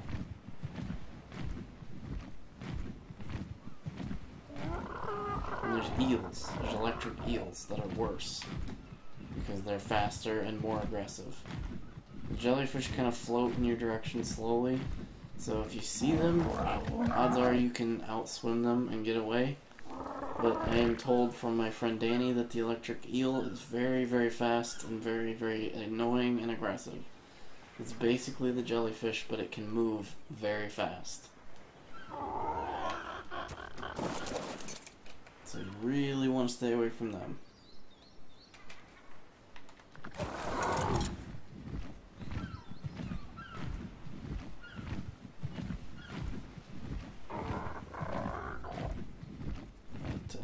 Yeah, this game is tough. It'll beat your ass up. It'll pound your dick in the powder. Don't give no shits. That's why you have to use every last advantage you can. And don't feel bad about cheating, because seriously, this game is tough. It is very, very, very unforgiving. You lose your shit, you ain't getting it back. Now, you won't lose your level. You won't lose the crafting recipes you've unlocked. But that's it. That's the only thing you get to keep. Everything else disappears.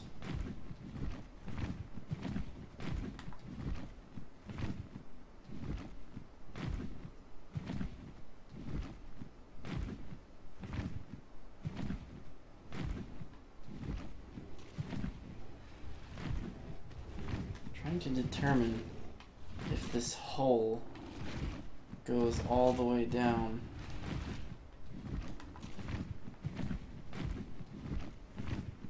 Oh yeah, this area here is the start of a volcanic region. Oh look, there's a horse. Or an equus, as it is called in this game. But it's a horse, basically. It kind of looks like a zebra. Mix between a zebra and a horse. I guess a zebra is kind of an ancestral family member of horse, so I guess they're kind of close to the same. It looks like that was a lava flow at one point. That's not dynamic in this. The lava is static, but they made it look like this was at one point a lava flow. It's obviously just scenery. These things attack pretty close, these bug things. Sounds like they do.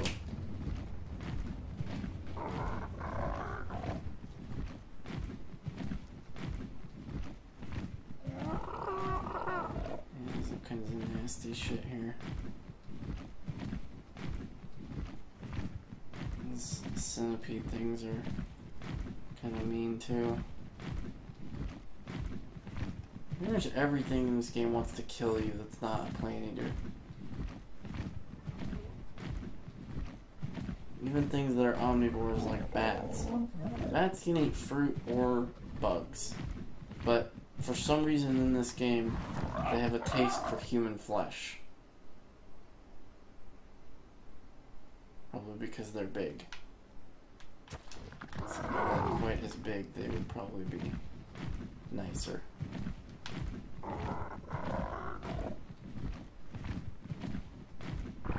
Damn, allosaurs.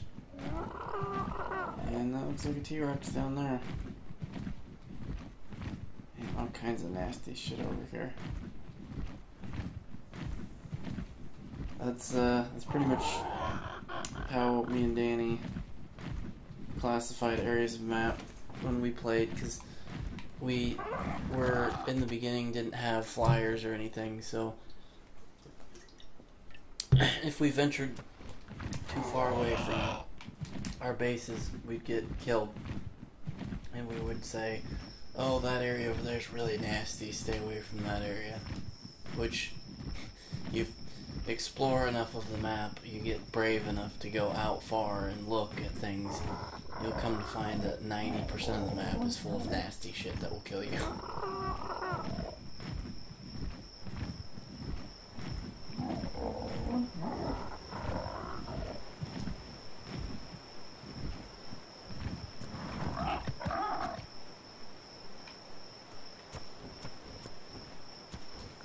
Alright, so I guess I'm gonna head this guy back to my base.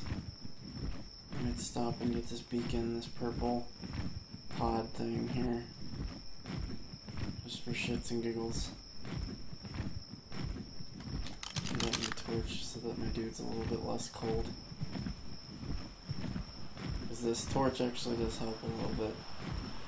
It does keep him a little bit warmer. So where's this gonna be? Right here? Oh, I guess I can't tell. If it lands here, I guess I can get it.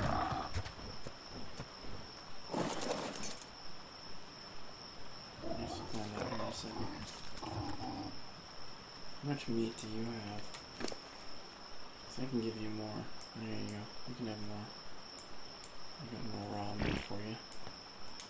Because I killed some of those bats. I'm gonna feed myself even. Oh, okay. I was like, shit, where's my meat? That's right there. Because if I eat the raw meat, I get sick, and it actually hurts me. So I have to eat the cooked meat. Which is kind of a pain in the butt, but oh well.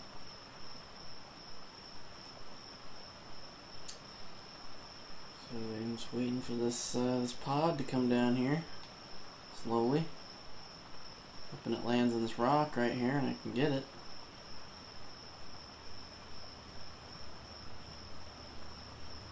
Come on down, pod. Let's see what you got.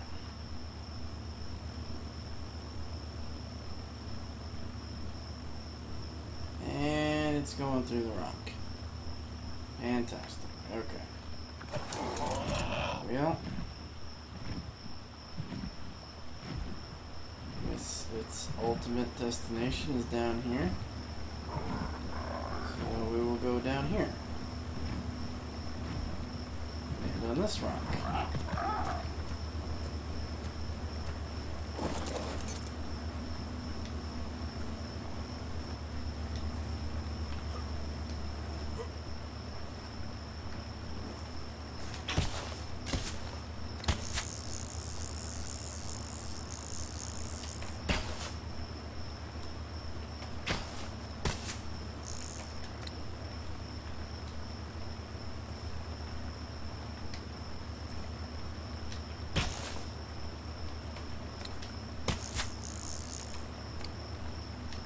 Come on, jump. Jump, you fucking idiot. Get over there. Oh my god, seriously. Get somewhere up. Jesus, go up there. See, now I can access it. I couldn't access the one before. Pterodon cell, nice. That's good. I won't have to make another one if that one dies.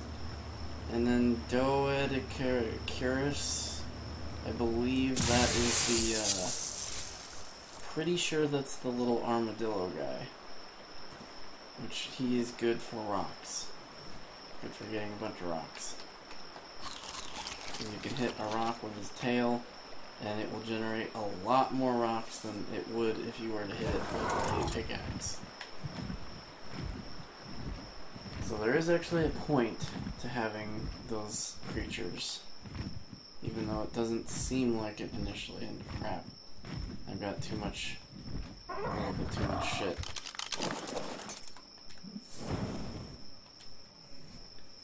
I gotta drop some stuff. These fucking rocks.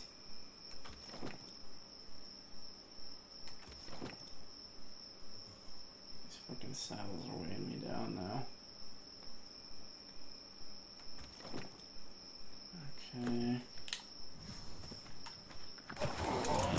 Still a little on the heavy side. That'll have to do. Because I want to get rid of the saddles. Which I guess I could put them in the pterodon here. I don't know if that'll help much. I think he'll still be weighed down. Let's find out.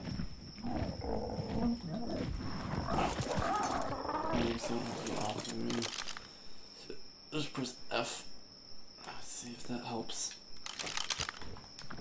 No, not really. I figured it didn't really. It just puts the weight, instead of on me, transferring from me to him, it's directly on him, and therefore still on him. Because if I have it in my inventory, the weight that I have translates to his weight, and then if it's in his inventory, obviously it's weighing him down too.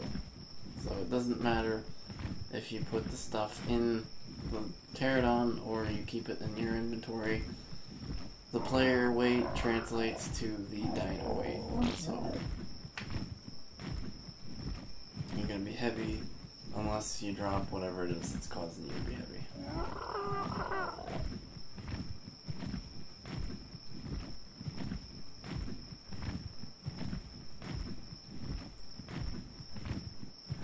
Okay, I think I'm just gonna go back to base. Because I'm getting tired and it's getting late. Obviously, I have to do it in a way that's not gonna get me killed, though. Okay, I don't remember exactly where I'm at here. Pretty sure I have to go around this or over it. I don't want to... I suppose I can risk going over it. Oh shit, I'm about out of stamina, though. I gotta land here. Land, you idiot. If you're going really fast, you can't land as easily. Okay, I got full stamina. Let's go over this.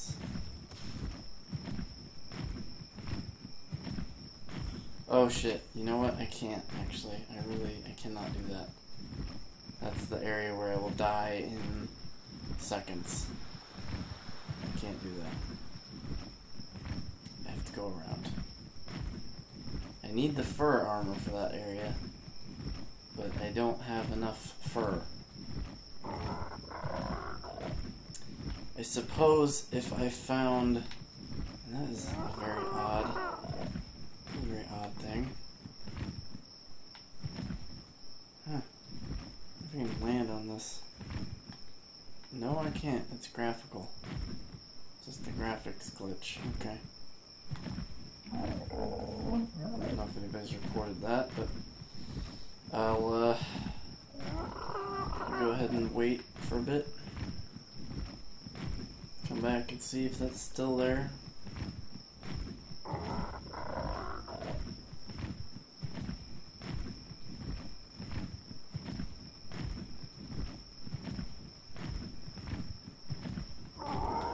Didn't get my map uncovering achievement, but like I said, I don't know that I'm going to be able to because of the fact that some of the map is not even accessible, which I could show you what that looks like, but I mean it's just going to be kind of it looks like a wisp. Like if you were to look at a force field, that's kind of what it looks like, only it looks more like water than a force field. Force field kind of looks like a grid type thing I'm thinking of if I think of a force field, but yeah, you know what I mean. It's gonna be a wall that you kind of can see a little bit. It's sort of transparent, but it's kind of it looks kind of more like flowing water because it's like wispy.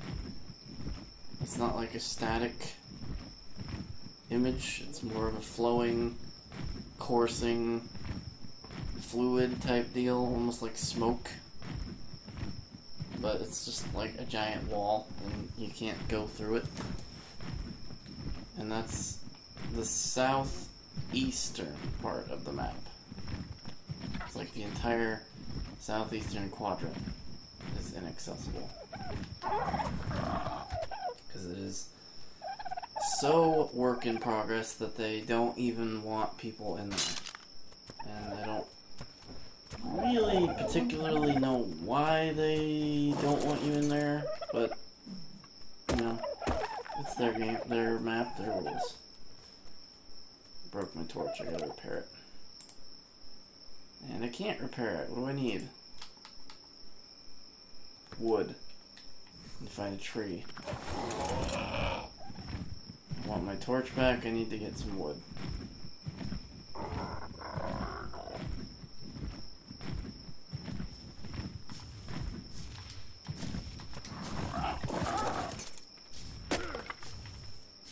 Okay, that should be all I need. Okay.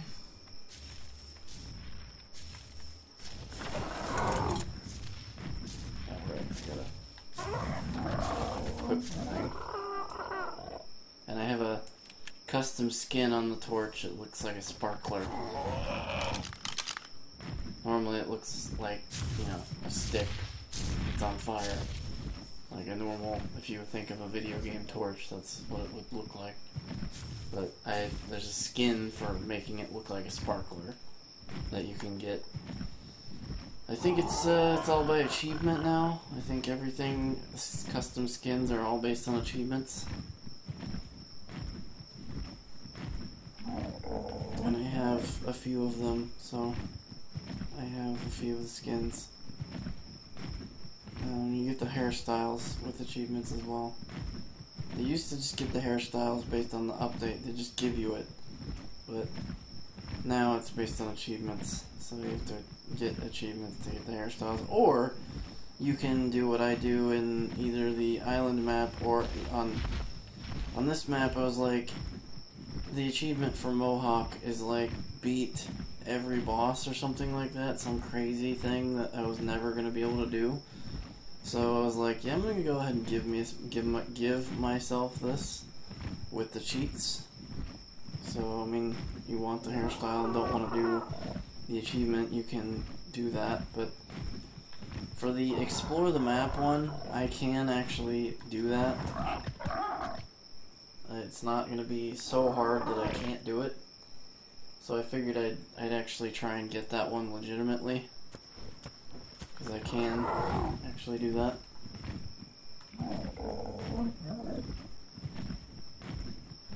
Oh, look, here we are. Just gotta go all the way to the end of this beach. And, you know, not go that far over there by the archways, because that's where the dragons are. There's actually another place on this map where there's like a dragon trench, which is actually also in Scorched Earth. There's sorry, I pressed the wrong button. There's a volcanic trench where it's a big, you know, a trench, and there's lava at the bottom, and there's a ton of those wyverns in there flying around. And that's actually where you're supposed to go to get them. There are eggs somewhere. And you're supposed to get an egg and hatch it and raise your own baby wyvern. But good luck getting it and getting out of there alive. That's all I gotta say. I mean, I'm gonna try and do it. I'm actually gonna try and do it legitimately. But just not today, obviously. Hey, we're back. Alright, back to base, finally. This map is fucking huge. Which is why, you know, I cheated to get my stuff back, because it's like, I would have had to go literally, you saw how long it took me to fly back here. And that was with a pterodon. Imagine trying to do that on foot. There's no way. It would take hours. So, I cheated. Because I knew it would be impossible to get back. And I'm gonna, I think, go ahead and repair this armor. And then I'll go ahead and jump off.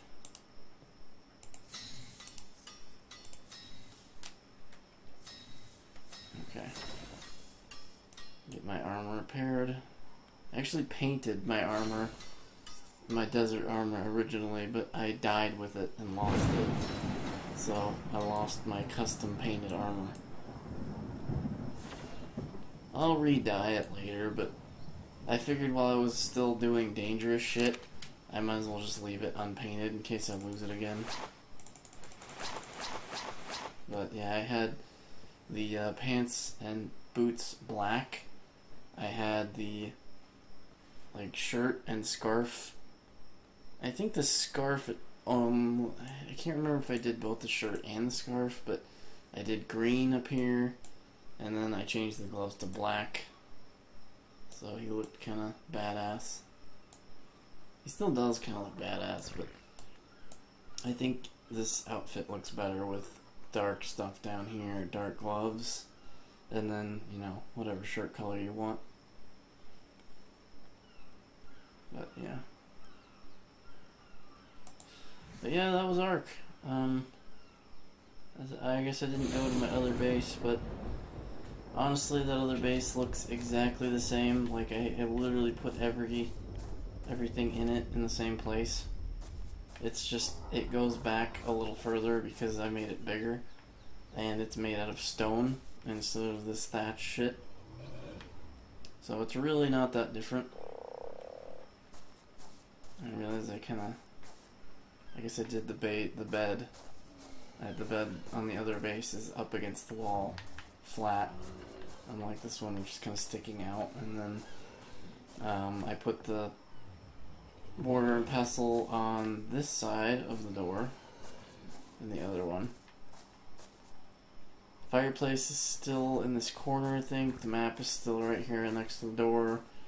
Crafting table is in the corner like this one is, and then there's windows. The other one has a window right here, and a window right here. And there's a little garden out on this side over here, but it doesn't have any plants in the garden. It's just kind of there.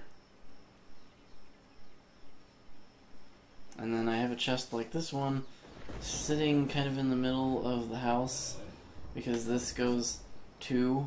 This is a 2x3. The other one's a 3x3. So the chest is kind of just sitting in the middle. I need to make a new one and delete the first one. But yeah. So yeah, that was Ark. This is my Ragnarok save, where I'm trying to do it legitimate with minimal cheating. Minimal. Most of these were acquired legitimately. The green one there, obviously, that color is not legit. I changed the color on it and actually cheated that one in. Like, just spawned it tamed because I had a problem where I would knock them out, or actually no. I would find these guys out there and I would try to knock them out, but I would kill them. Because they have almost, I mean, they don't have much health. They have a decent amount, but not much. The problem was I was killing them instead of knocking them out. I was just killing them. And I didn't, I don't obviously want to kill it, I want to knock it out, so. And I was doing that not just with, like, you think, oh, well, then stop trying to hit it with rocks. And it's like, no. I was shooting it with tranq arrows, and it was killing it. So, like, the only thing I can do that deals less damage is a tranquilizer dart with a tranq gun. And that was much higher level than what I have. So I figured I had upped my melee attack damage to be too high, so even with the bow I was still killing it. Because the bow is supposed to have less death dealing impact than just hitting it with a stick or whatever. So I tried to use the bow to minimize damage, and it still killed it. So I was like, if I want this thing, I'm probably gonna have to cheat it in, because it's like I'm gonna just kill anything else. Now, if I'd found a high enough level one with enough health, I could have maybe knocked it out successfully, but I was getting impatient, so I hacked that one in. But yeah, all the rest of those I legit tamed, including the scary Komodo dragon thing, which is arguably way harder.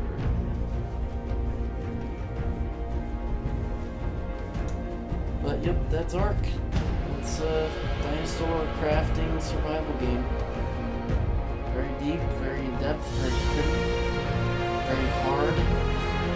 Very, very, very, very hard. Ball-bustingly hard, but fun, very fun. Fun with players, fun without players, just fun. Very good fun. Highly recommended. So, yep, that's what that's all about. Not sure what this is trying to tell me here, if there's messages. Anyway, but yeah,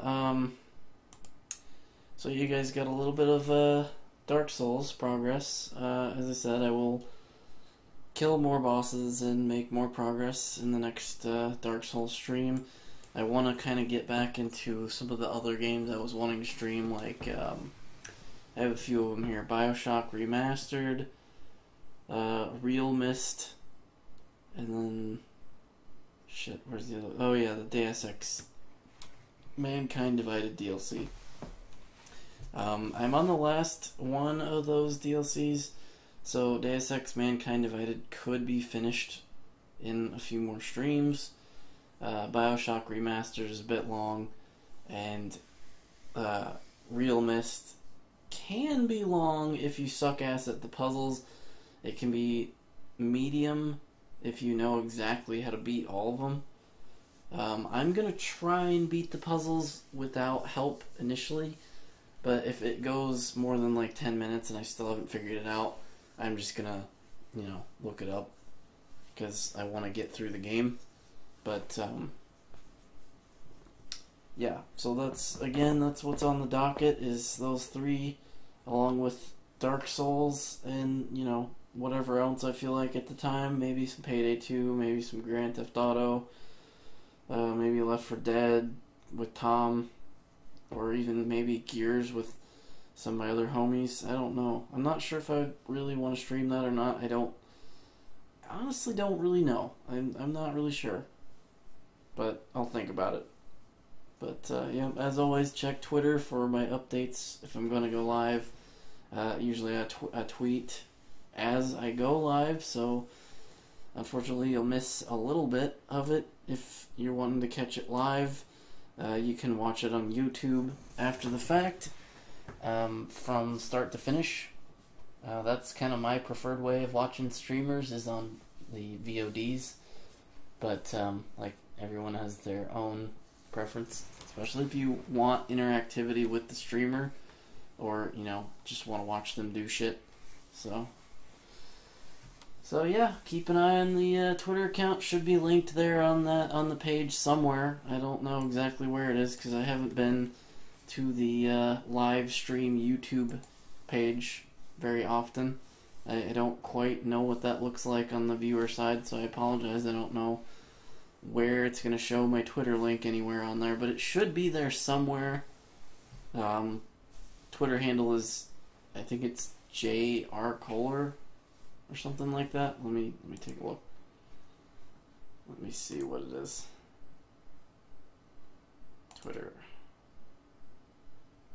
Yeah, it's James. My first name, James, my middle initial R, and then Kohler. So, at James R. Kohler, if you don't see the link anywhere. Like I said, should be link somewhere on the page, but I don't know where it is, because like I said, I don't hardly ever look at the viewer side of YouTube's streaming, so I can't tell you where that link is. I want to say it's probably right underneath the video player somewhere, but again, don't know the exact placement. So you want to keep up on when I'm streaming, you check Twitter, or I guess get emails from YouTube directly. But yeah. Alrighty, so thank you all for joining, and I will see you guys later.